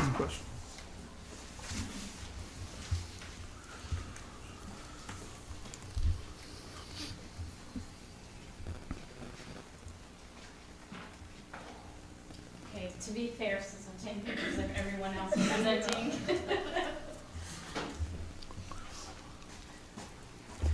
I am Ashley Tapman. I am the Communications Manager and Public Information Officer for the City of Coffeyville. This is a brand new position that hasn't been here before. I started in February of 2025 last year. I'm new to city government. I've been 18 years in marketing and communications. I was at Coffeyville Regional Medical Center for 12 years in their communications and graphic specialist role. I was at Coffeyville Community College for 5 years as the communication graphic specialist, and then moved to the director of marketing. So I believe strong communication builds trust and connection, and I view my role here at the city as a bridge between the city and the community. So what is my role? I am the central point for communications. I'm responsible for press releases and official announcements, city website content and updates, social media content and public outreach, internal employee communications, media relations and public inquiries, emergency and time-sensitive messaging, and I focus on accuracy, clarity, and consistency. And I'm also a member of CAPIO, which is the Kansas Association of Public Information Officers, and I'm also a member of 3CMA, which is City County Communications and Marketing Association. So I've got some great insight from being a part of those groups already for this year. My role for the city, I work closely with the city manager and leadership, department directors and staff, local media, and you, city commission, help translate complex information into clear messaging for our community to understand. I also ensure the city speaks with one trusted voice, and I support transparency and public understanding. I help people, what I like to describe what my main role is I help people understand what our city is doing, why it matters, and how it impacts them. Proactive communication, not just reactive, help residents find reliable information, help our employees stay informed and connected, and build trust through openness and consistency. So looking ahead for the future, I hope to strengthen access to city information, support departments and leadership, highlight both progress and success stories, serve as a communication resource for all departments within the city. Appreciate the opportunity to talk to you tonight to kind of give you a really quick rundown what the communications department is doing. I have some really interesting data that we kind of pulled for our social media. Kind of took over social media in April last year, and we did some restructuring of kind of how we wanted messaging to come across and what department pages we're going to produce to the community. And January of 2025, we had around 12,000 followers. December of 2025, we had 13,232 followers, excuse me. So that was an increase of 1,232 followers, which was 10.4% growth, which is really awesome because that's the above average rate for government and community pages, which typically see 1.3% growth annually. So just from December through yesterday, we had an increase of 18 followers on our social media. So that's pretty awesome for kind of restructuring our social media this past couple months. So. Social media pages, how many do we have? What's the kind of? So we have 6 purposes of social them? media pages. We have the main City of Coffeyville page. We have Coffeyville Municipal Light and Power. We have Coffeyville Public Works. We have Coffeyville Parks and Places. We have Coffeyville Fire and Coffeyville Police. Coffeyville Parks and Places used to be separate, but we combined the Aquatic Center, Airport, and golf course together. So those are very seasonal, so we decided to put those into one page so you don't have multiple pages to follow if you don't want to do that.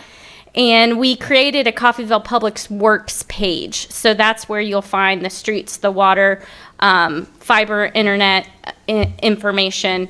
Obviously, fire department is fire, police department's police. Coffeyville Municipal Light and Power is all electric. So you'll see a power outage to, fiber is on the Coffeyville Light and Power, not the Public Works page.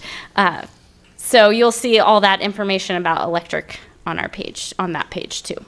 And we did just pick up Coffeyville Friends of Animals. Yes, we just did that too. So we're in the process of that transitioning, and I'm going to take over that page shortly. So,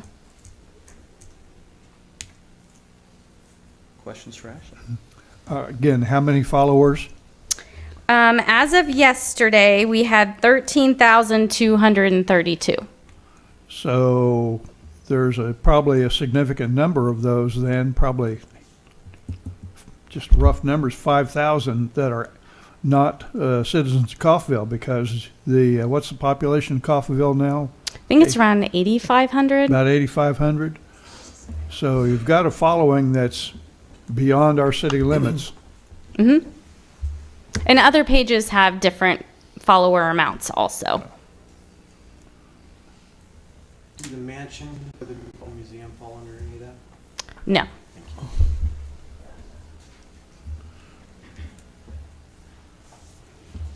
Thanks, Ashley. Thank you. Thank you. Thank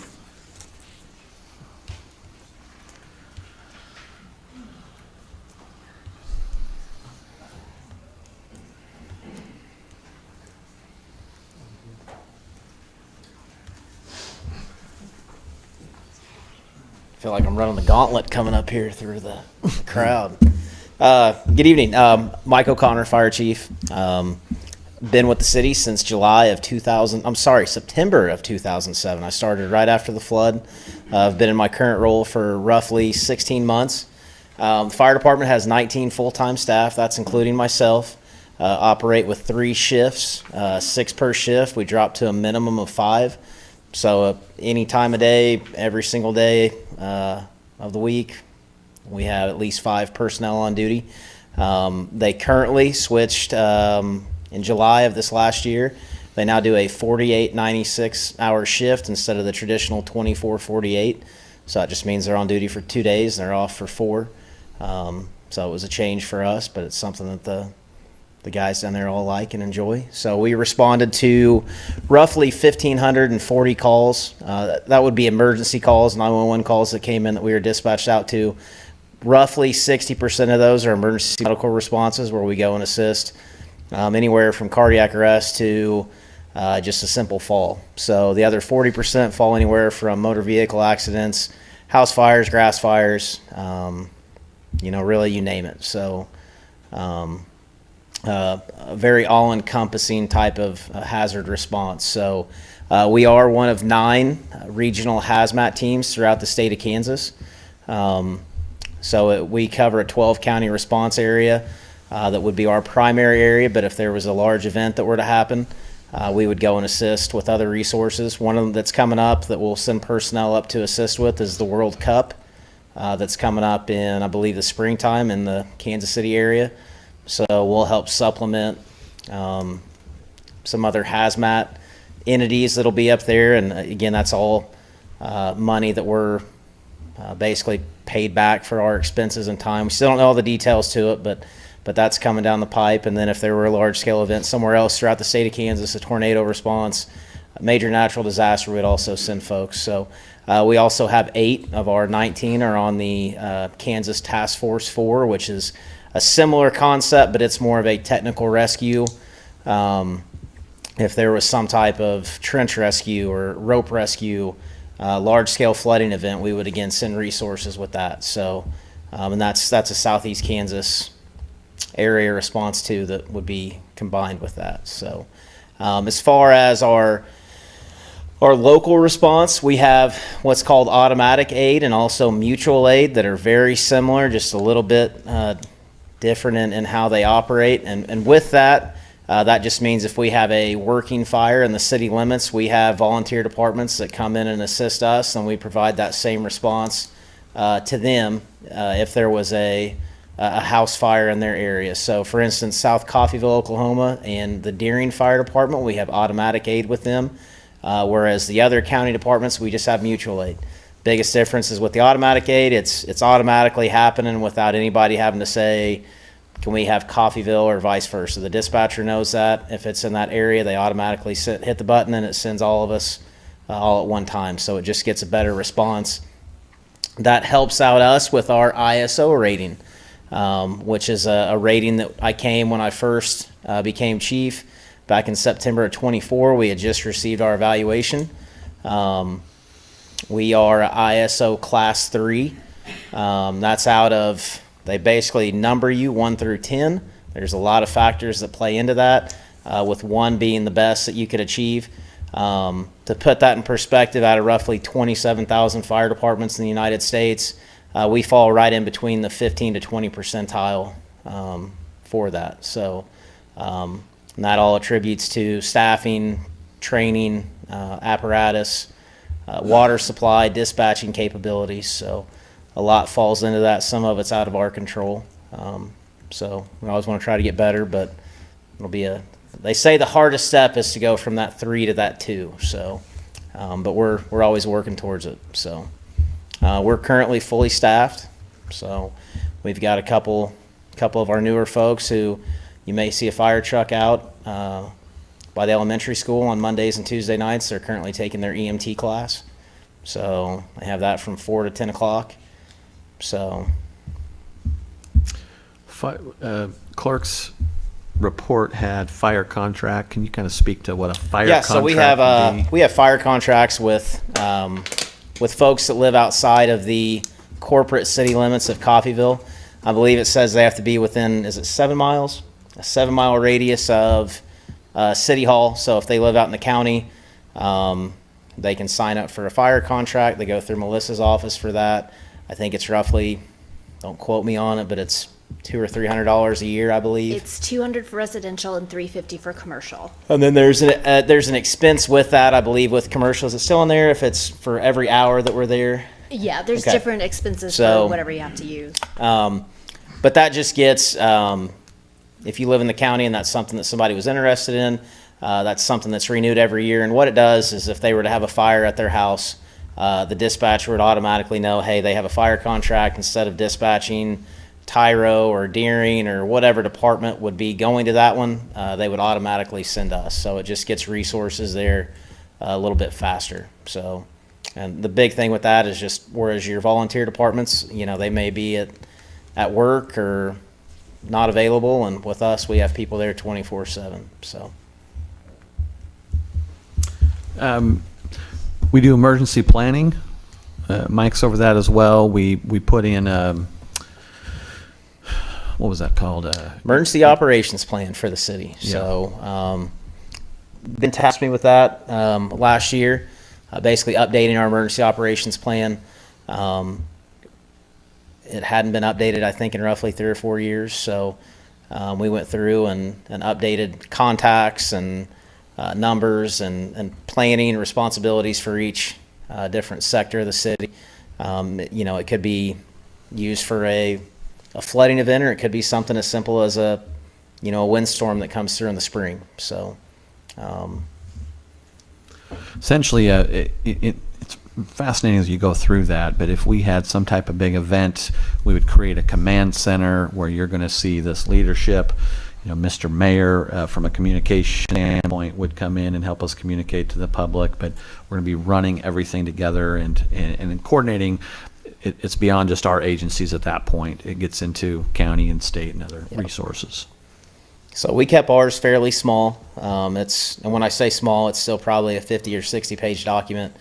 We did that for the simple fact that if we were to declare a natural disaster, something where we needed additional resources, we would fall under the county's emergency operation plan, which you could probably use it for a boat anchor. I mean, it's very, very thick, very heavy. It has a lot of information.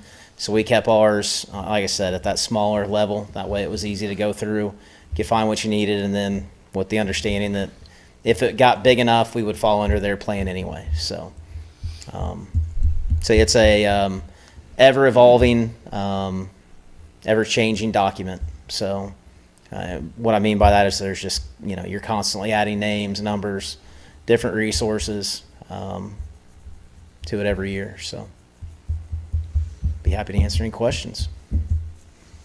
Just for clarity, the fire contract, Mm-hmm. the eligibility for that is in our county. It doesn't extend down into Oklahoma. No, it's just for Montgomery County. Okay. Or our 7 miles within Yep. Montgomery County. Yep. 7 miles from the fire department, or So It was initially listed when the fire the fire department was over there, so- and then we did actually go in and change that address to the fire department once Okay. it moved to the emergency services and building. we do have a few residential contracts. I would say probably 50% of them are probably commercial contracts that are businesses that may be out in the industrial park that aren't annexed into the corporate city limits. And a lot of those too, your insurance riders will pay off whatever that yearly premium is because, now they know that they have immediate resources that are getting sent to that's my to next go out question. there. How many are on residential fire contracts? I don't, what do you think, 15 I- maybe? I think about 15. We've sent out the invoices and we're getting those all Not very back many. now. So, not very it's- many. So say with, you said they push the button and those houses would be notified and you go. Mhm. But with automatic aid, when would you go We to an did see outside some fall off on the residential firefighting contracts when Deering received the automatic aid. So there were some that no longer had it necessary. So some of those in the Deering area Did are fall going to off. be covered, did fall off because of the automatic aid agreement that was put in place. And we've had the automatic aid agreement in place for at least half a dozen to not, I would say somewhere between 6 and 10 years. I'd have to go back and double check. It was signed long before I was in the role of decision making. So it's something we've had in place for quite some time. And I think last year we ran a query on it to see the responses, and it was roughly equal. And when I mean equal, it was roughly equal where we were sending resources out in the county to where they were sending resources into us. So every firefighter that we add on scene, if we have an incident, helps us with our ISO ratings that we have and how many pumpers and aerials that we can put on scene. And so there's a good trade-off on, the monetary value to it. So Is there a need for seasonal firefighters here in this district? probably not here, not like you see out west. That's, No, we don't. there's no fire season per se. Knock on wood. No, not normally. We have a busier season. We're probably coming up with, as far as grass fires go, that we're getting ready to come up to, mainly with dry vegetation. And we had a lot of growth last year with all the rain, and now it's all died out from the winter time. And so they're predicting a busier February and March, but after that, we get into our rainy season. And so, But typically, those grass fires are in the county, not in the city limits. do what? Or that grass fires would mostly be Majority of them, yes. out, not in the city Majority limits. of them. There's a handful of them that we have in the city, but for the most part, your larger ones, are definitely out in the county. So we do send resources on. Those are not automatic aid that we go on. Those are only for house fires where we have automatic aid. The grass fires, they would strictly be manpower specific. So if Deering or Tyro or Liberty, somebody gets on scene and it's a large grass fire, they might say, hey, can you send Coffeyville? And we'll cut our response down from a large engine and 3 or 4 people to only 2 people in a brush truck. So we cut our response back, and that's not an automatic go. It's just a judgment call on whoever's district that is, whether or not they need assistance or not. So, Thank you. yep. All right. Thanks, Mike.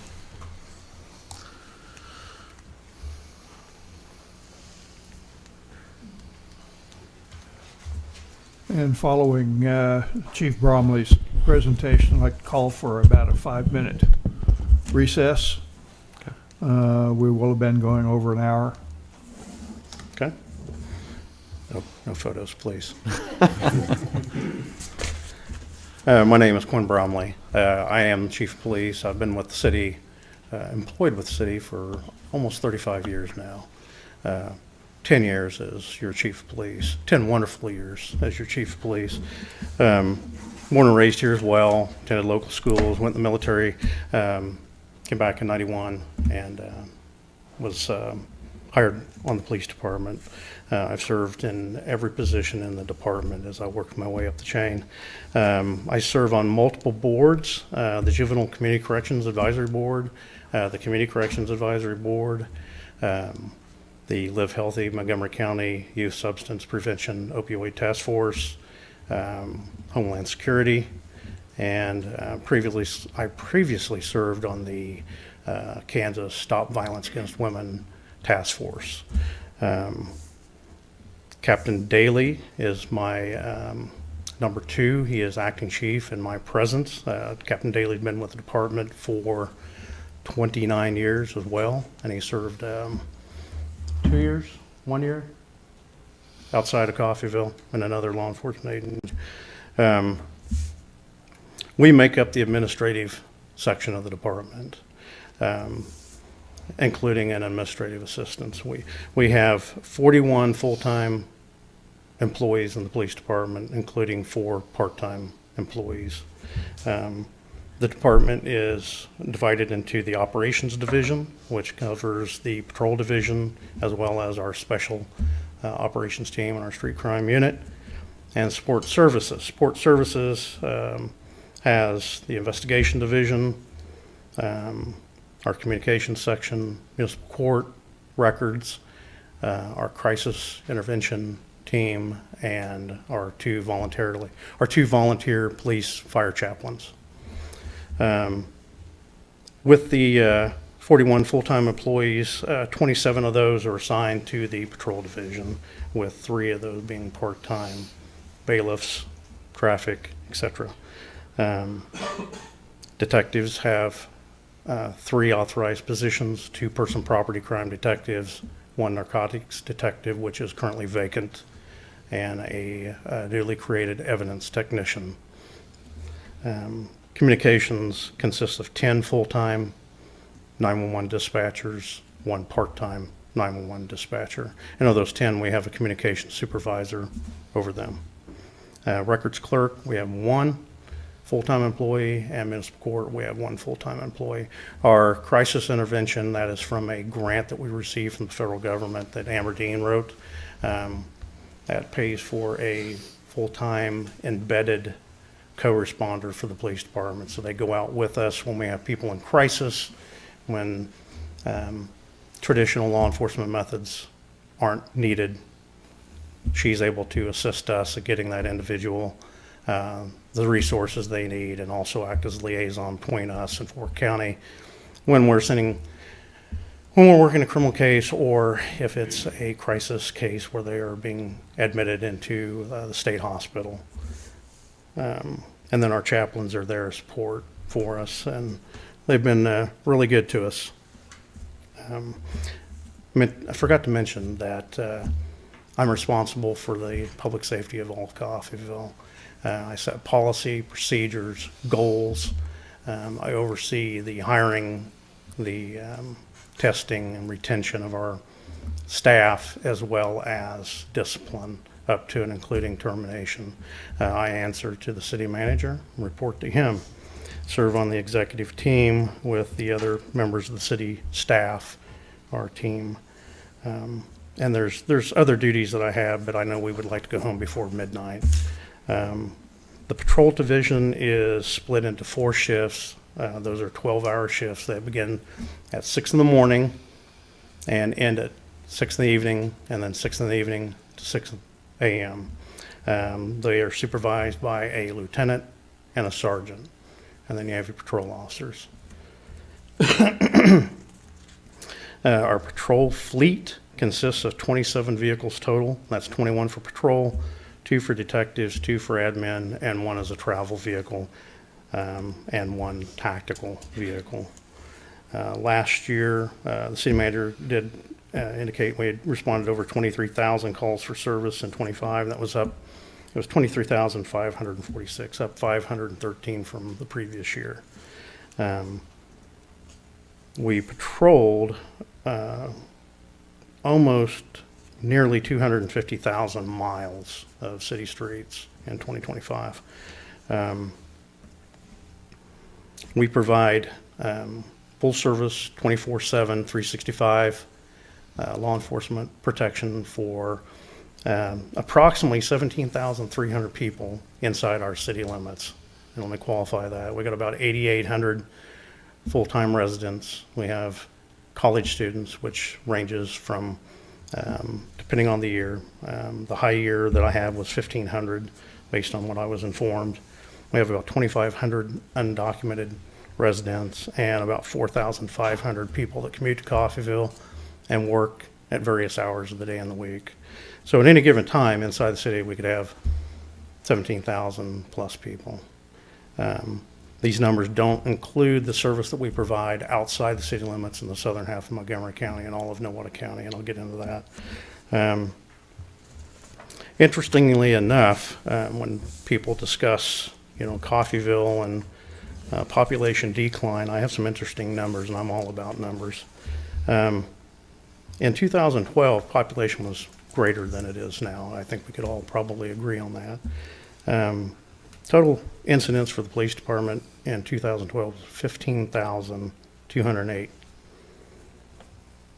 Last year was 23,000, or this year was 23,000, or last year. 2025 was 23,546. So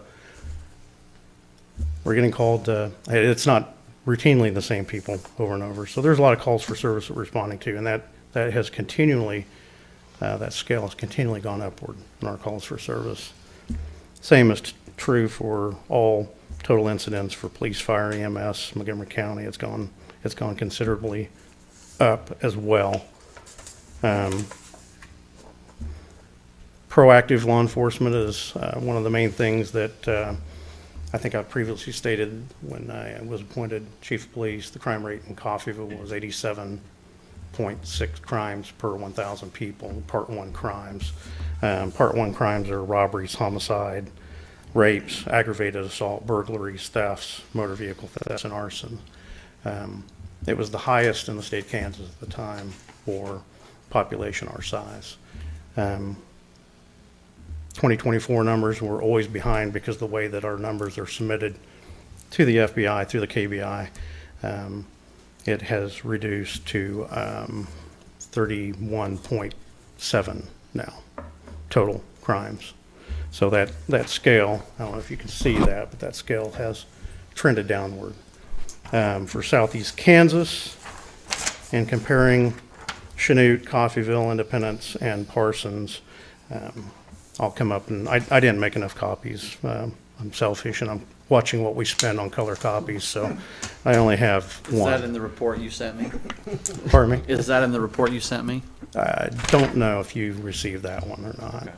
I pulled it separately, but I'm happy to share this with you. Chanute, Coffeyville, Independence, and Parsons. You're right there. Chanute, Coffeyville, Independence, Parsons. And that's violent crimes, property crimes, and overall crimes. So that's where we stacked up. So the crime is going down, but the service calls are going up. Warden effect, I believe, is what it may be called. Some of those spikes are what we believe. As it goes down, it goes up, goes down, goes up, kind of like a stairway. Does that mean Just- more of the service calls are not crime related? A lot of them. A lot of them are, a lot of crimes are, or a lot of the calls are, my neighbor's leaves are blowing in my yard and I'm mad because I mowed all day, or others. So, I mean, That's Code to the enforcement non-emergency calls. number, right? Not but 911. but these are actual dispatched out calls that we go on. Service to citizen. Okay. So you have a non-emergency number, people call to dispatch, and then you have 911. We do. Do you And separate those number of calls out? So 911 calls to dispatch this year were 8,844. We had 62,771 non-emergency calls. Now, I will tell you, in 2022, we had 72,000 non-emergency calls plus. In 23, we had over 10,000 911 calls. Can't tell you why the hills and valleys, barometric pressure, the sun, moon, and earth and alignments, I don't know. If I could forecast that, I think I would not be working here and I'd be making a lot of money somewhere else, I'm sure. Not that I'm not paid well here.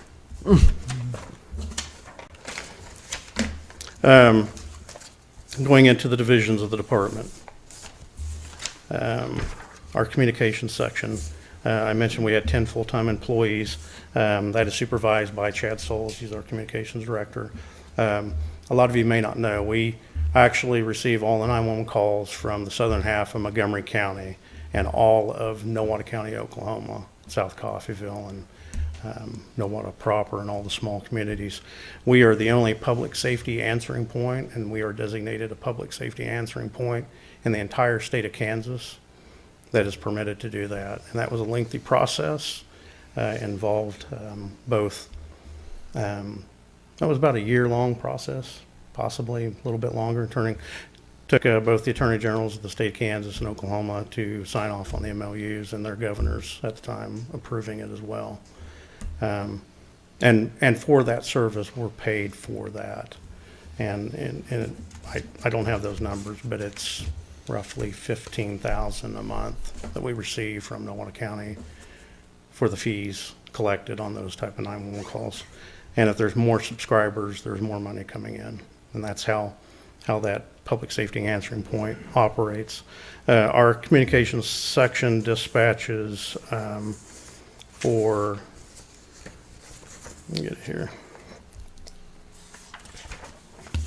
They have 4 next generation 911 lines, 3 text to 911 lines. We have 1 video to 911 line as well. We have 28 radio frequencies, and we provide service for 16 primary emergency service departments and 16 secondary emergency departments. And those range from our police, fire, EMS to Montgomery County, rural fire, Caney, South Coffeyville, Nowata County Sheriff, Nowata County rural fire as well as helicopters for the Kansas side and these are med flights from Nowata as well.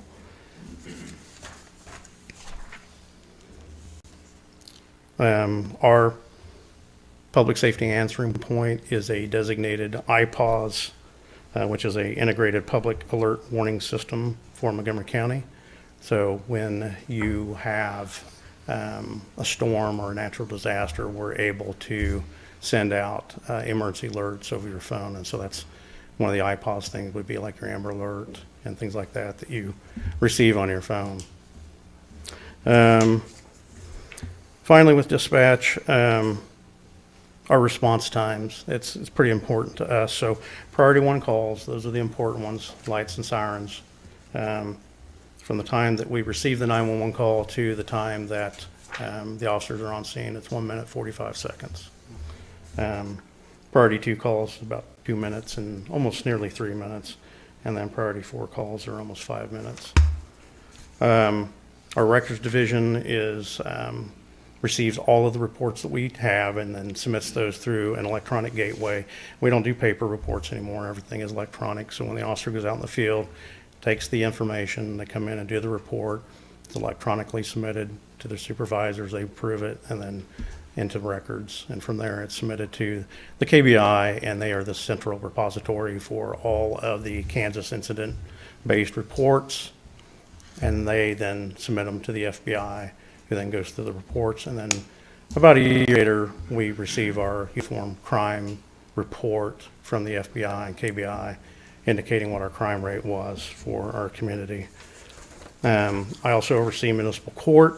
We have 1 municipal court clerk. There were 2,378 cases that went through in 2 municipal court. There were 225 warrants issued. There's still 130 warrants still active. We served 90, 5 were recalled, and we served approximately 236 subpoenas for the municipal court. The investigation division, again, is comprised of 2 investigators right now. They work high-level, felony-level crimes. Last year they had 75 that they worked, and they cleared 59, 16 are still active. And that's not unusual. Those will waiting on either autopsy reports or forensic information from the labs, etc. And then finally, I think I've talked enough, actually. So if you have any questions for me, I'd be happy to answer them. Chief, I've got a couple. First of all, congratulations to you and your department on the decline of the numbers. That's encouraging. Is there a program in place for commissioners to do ride-alongs on various shifts with various officers? So we allow the public to ride with an officer. They have to come in and fill out a form. It's a waiver. We do a small background investigation, and then that individual's permitted. So yes, you would be allowed to, And second, I didn't hear anything mentioned. provided you pass a background check. Fair enough.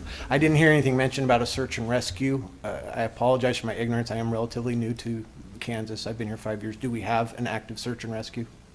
The fire department has the search and rescue. We do not. We're mainly on the enforcement side of it.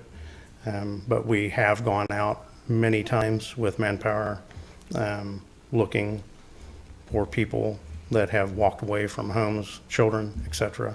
But when it comes to water rescues and things like that, they are the experts.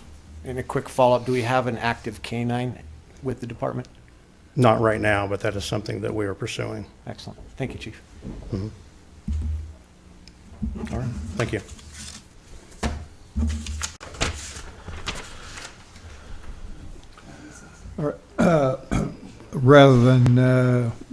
Rather than declaring a recess, in the interest of time to go ahead and keep everything moving, we'll go ahead and proceed. I think Amber's probably up next. Commissioners, if at any time you feel the need to step away momentarily, please do so.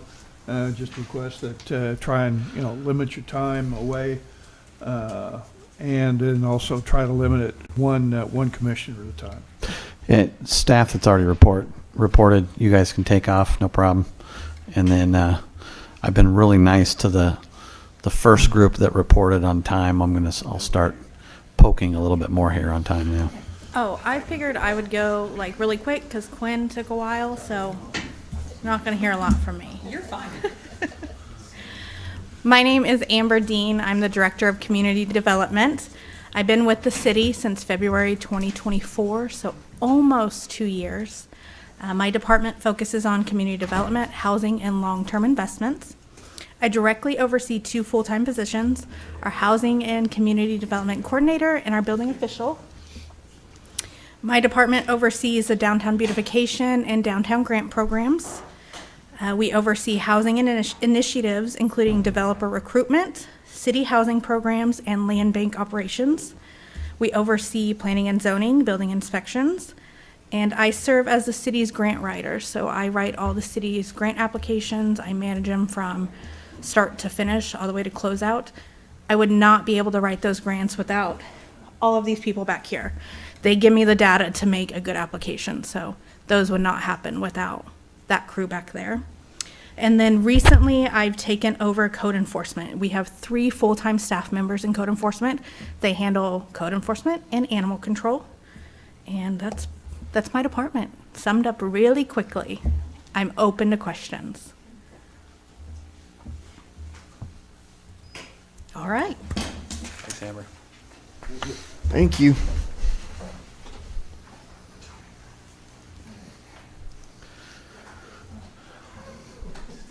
This one's going to be really long. I know Jim's got at least 20 minutes of material. No, I'm going to follow direction. 5 minutes. Not tonight, right? My name is Jim Wright. I have worked for the city since August of '24, about 16 months. The previous 17 years I worked for Montgomery County in the Public Works Department. Like Allison, I grew up here, graduated high school from here, went to JU here. My title is Director of Public Works. There are 3 of us, including myself, within Public Works. We oversee the street and road projects and the contractors, engineers, and the relocation of the utilities. Here with the city, the Public Works Department encompasses several other departments, be public service, parks, water, facilities, wastewater, and stormwater. There are 63 full-time employees, 12 part-time employees, and somewhere between 45 and 55 seasonal employees, depending on the time of the year. The Public Service Department in 2025 was divided up and had some of their duties reassigned to enable this department to focus on its intended goals, which is to maintain the streets, alleys, sidewalks, and signage. There's 108 total miles, 101 residential, 7 highway. There are 12 full-time employees, 1 part-time employee in public service. The Parks Department. was newly formed in 2025 to better serve the community by taking over some of the duties that were taken away from public service. These include the cemeteries. There are 3 cemeteries with 2 full-time employees. Newly formed Parks Department, there's 8 parks with 7 full-time employees, and there are 2 RV parks with the city. The other parts that make up the Parks Department is the golf course. There's an 18-hole course. There's 5 full-time employees and 8 part-time. The aquatic pool center, the airport with 1 full-time employee, the animal shelter, which was newly acquired back to the city, is 1 full-time employee and 3 part-time. The water department, the water treatment, there are 7 full-time employees. Last year, they diverted about 1.389 billion gallons from the Vertigus River. Water distribution, they take care of somewhere between 125 and 145 miles of water mains. Then we have the wastewater department. The wastewater department has 6 full-time employees, and they average about 2 million gallons a day that come through that facility. Of course, it increases when it rains. Sometimes it increases quite a bit. Wastewater collections, there are 4 full-time employees. They have 90 miles of gravity feed sewer main, 10 miles of forced sewer main, have 11 lift stations. Stormwater collections, there are 2 full-time employees. They maintain 16 outfalls of stormwater in various locations, most of them towards Vertigus River. They have 854 stormwater inlets. Then we have facilities. Facilities was a department newly formed in 2025 to bring all repairs, maintenance, and janitorial duties to 1 location. There is 1 full-time janitor. There are 3 building maintenance techs, 1 HVAC tech, and the buildings that they maintain are here at City Hall, the Water Department, Wastewater Department, Public Service, Cemetery, electric, steam, electric new gen, golf, pool. Other buildings include city rec buildings, the library, Chamber of Commerce downtown, the old Perkins building, and also the facilities and structures at Walter Johnson Park. Have any questions? All right, thank you, guys. Thank you. And thank you for getting that light installed where Woodland dead ends at Buckeye. This guy right here. Pardon me.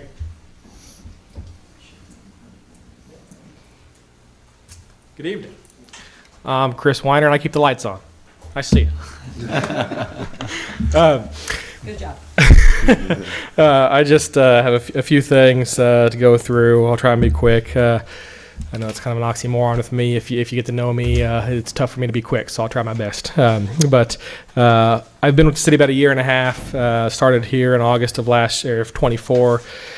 Worked with multiple other cities over the past 12 years, so city government I've had some experience with, but certainly glad to be able to join Mr. Brubaker and the team here. We have a great team, and so certainly look forward to working with all of you and continue to serve this terrific city. My team, other than myself, I've got my deputy director is here this evening, Kevin Mersberg. Some of you might know him. He's been around Coffeyville for quite some time.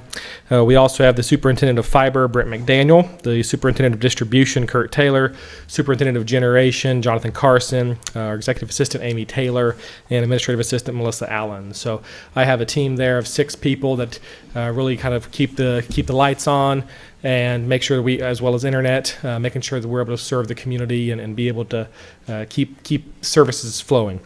The fiber utility employs 3 people, including the superintendent, and then there are 2 fiber technicians.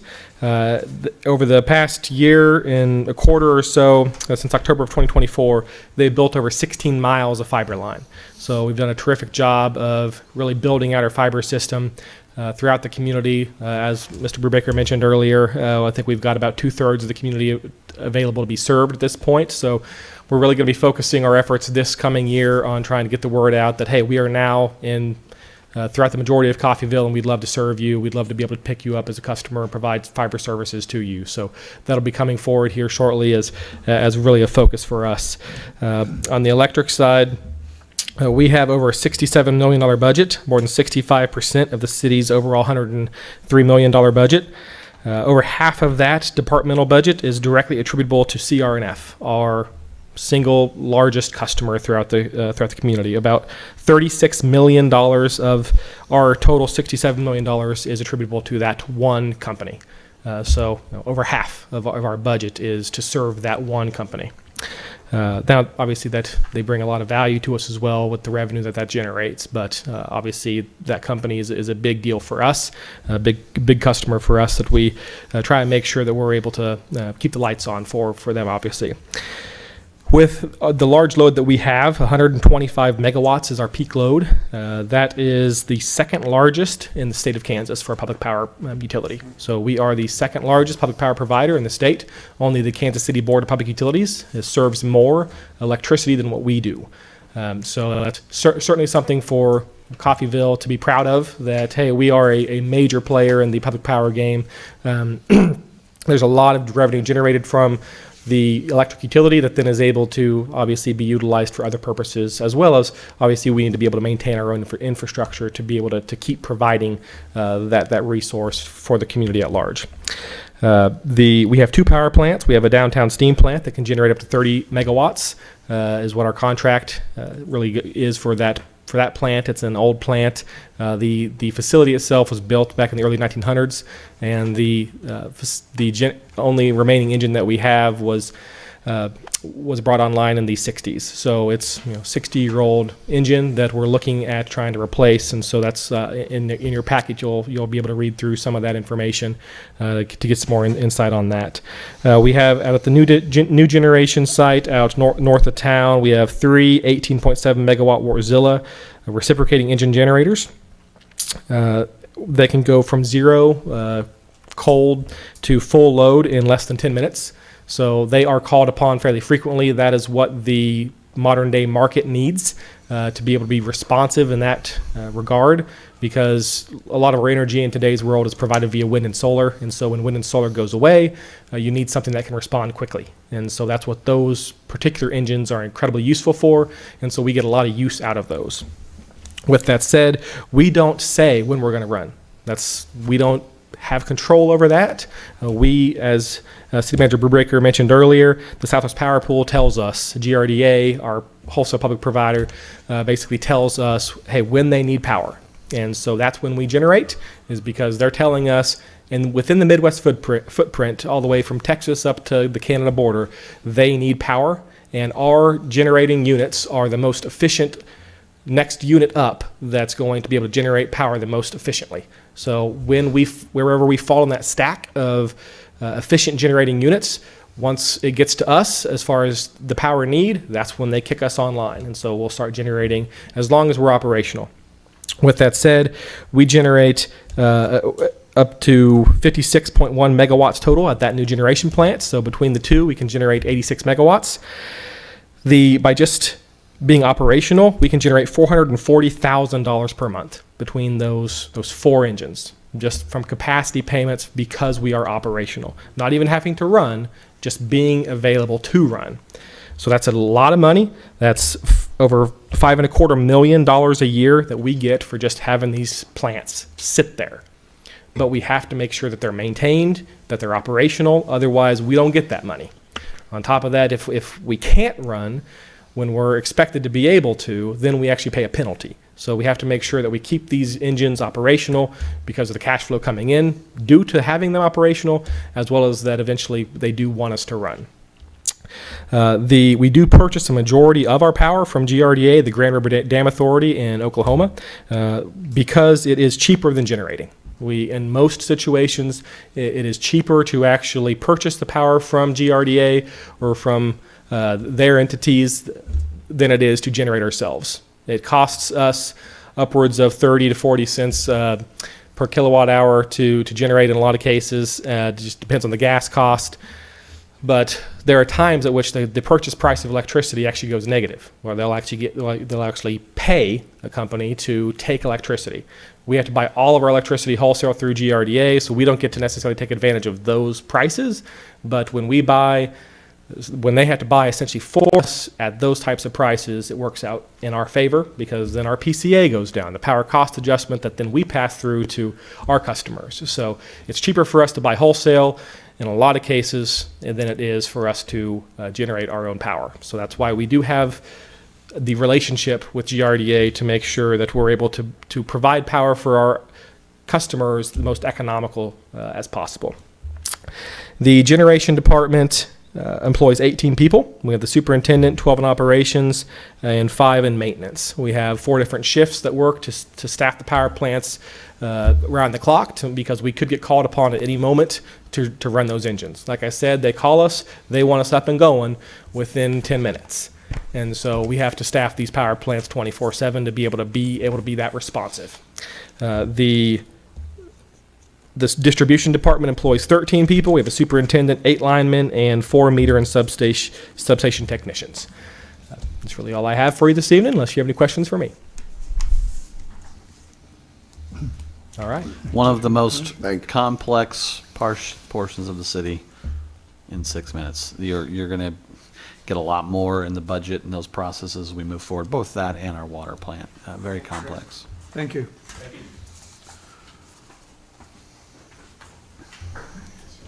How you guys doing? Well, Ben, I want you to bang on the counter there when we hit 5 minutes, okay? Done.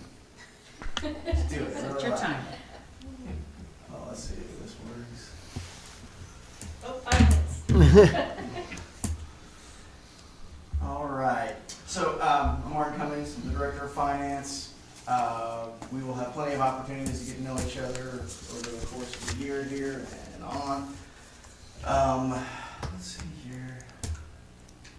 I was told this was gonna work.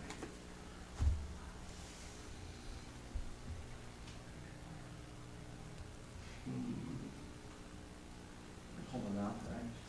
Anyway, well, yeah, we'll get to that in a minute. Essentially, I've left, each of you have packets, those are meant for you to take home.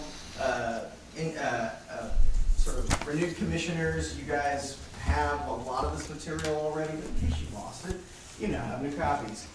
In that packet, you will find a copy of the 2024 audit report. You will find a copy of the 2026 budget.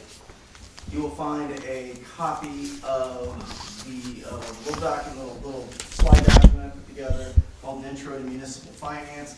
It's just meant to give you a real high-level buzz of kind of the important key things you're going to need to be aware of. Not to say that there aren't other things to be aware of, but those are things we want to get started with right now. Okay. In finance, and what I was hoping to show you here was a copy of our org chart. I'm trying to help you.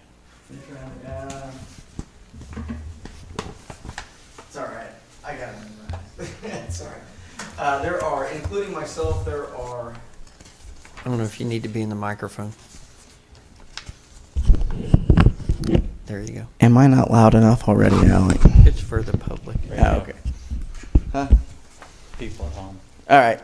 So in finance, in addition to myself, there are another 7 staffers that are on the finance team. We have Toby Hunt, who is our treasury and revenue analyst. We have Taylor Yelton, thanks, brain fart here.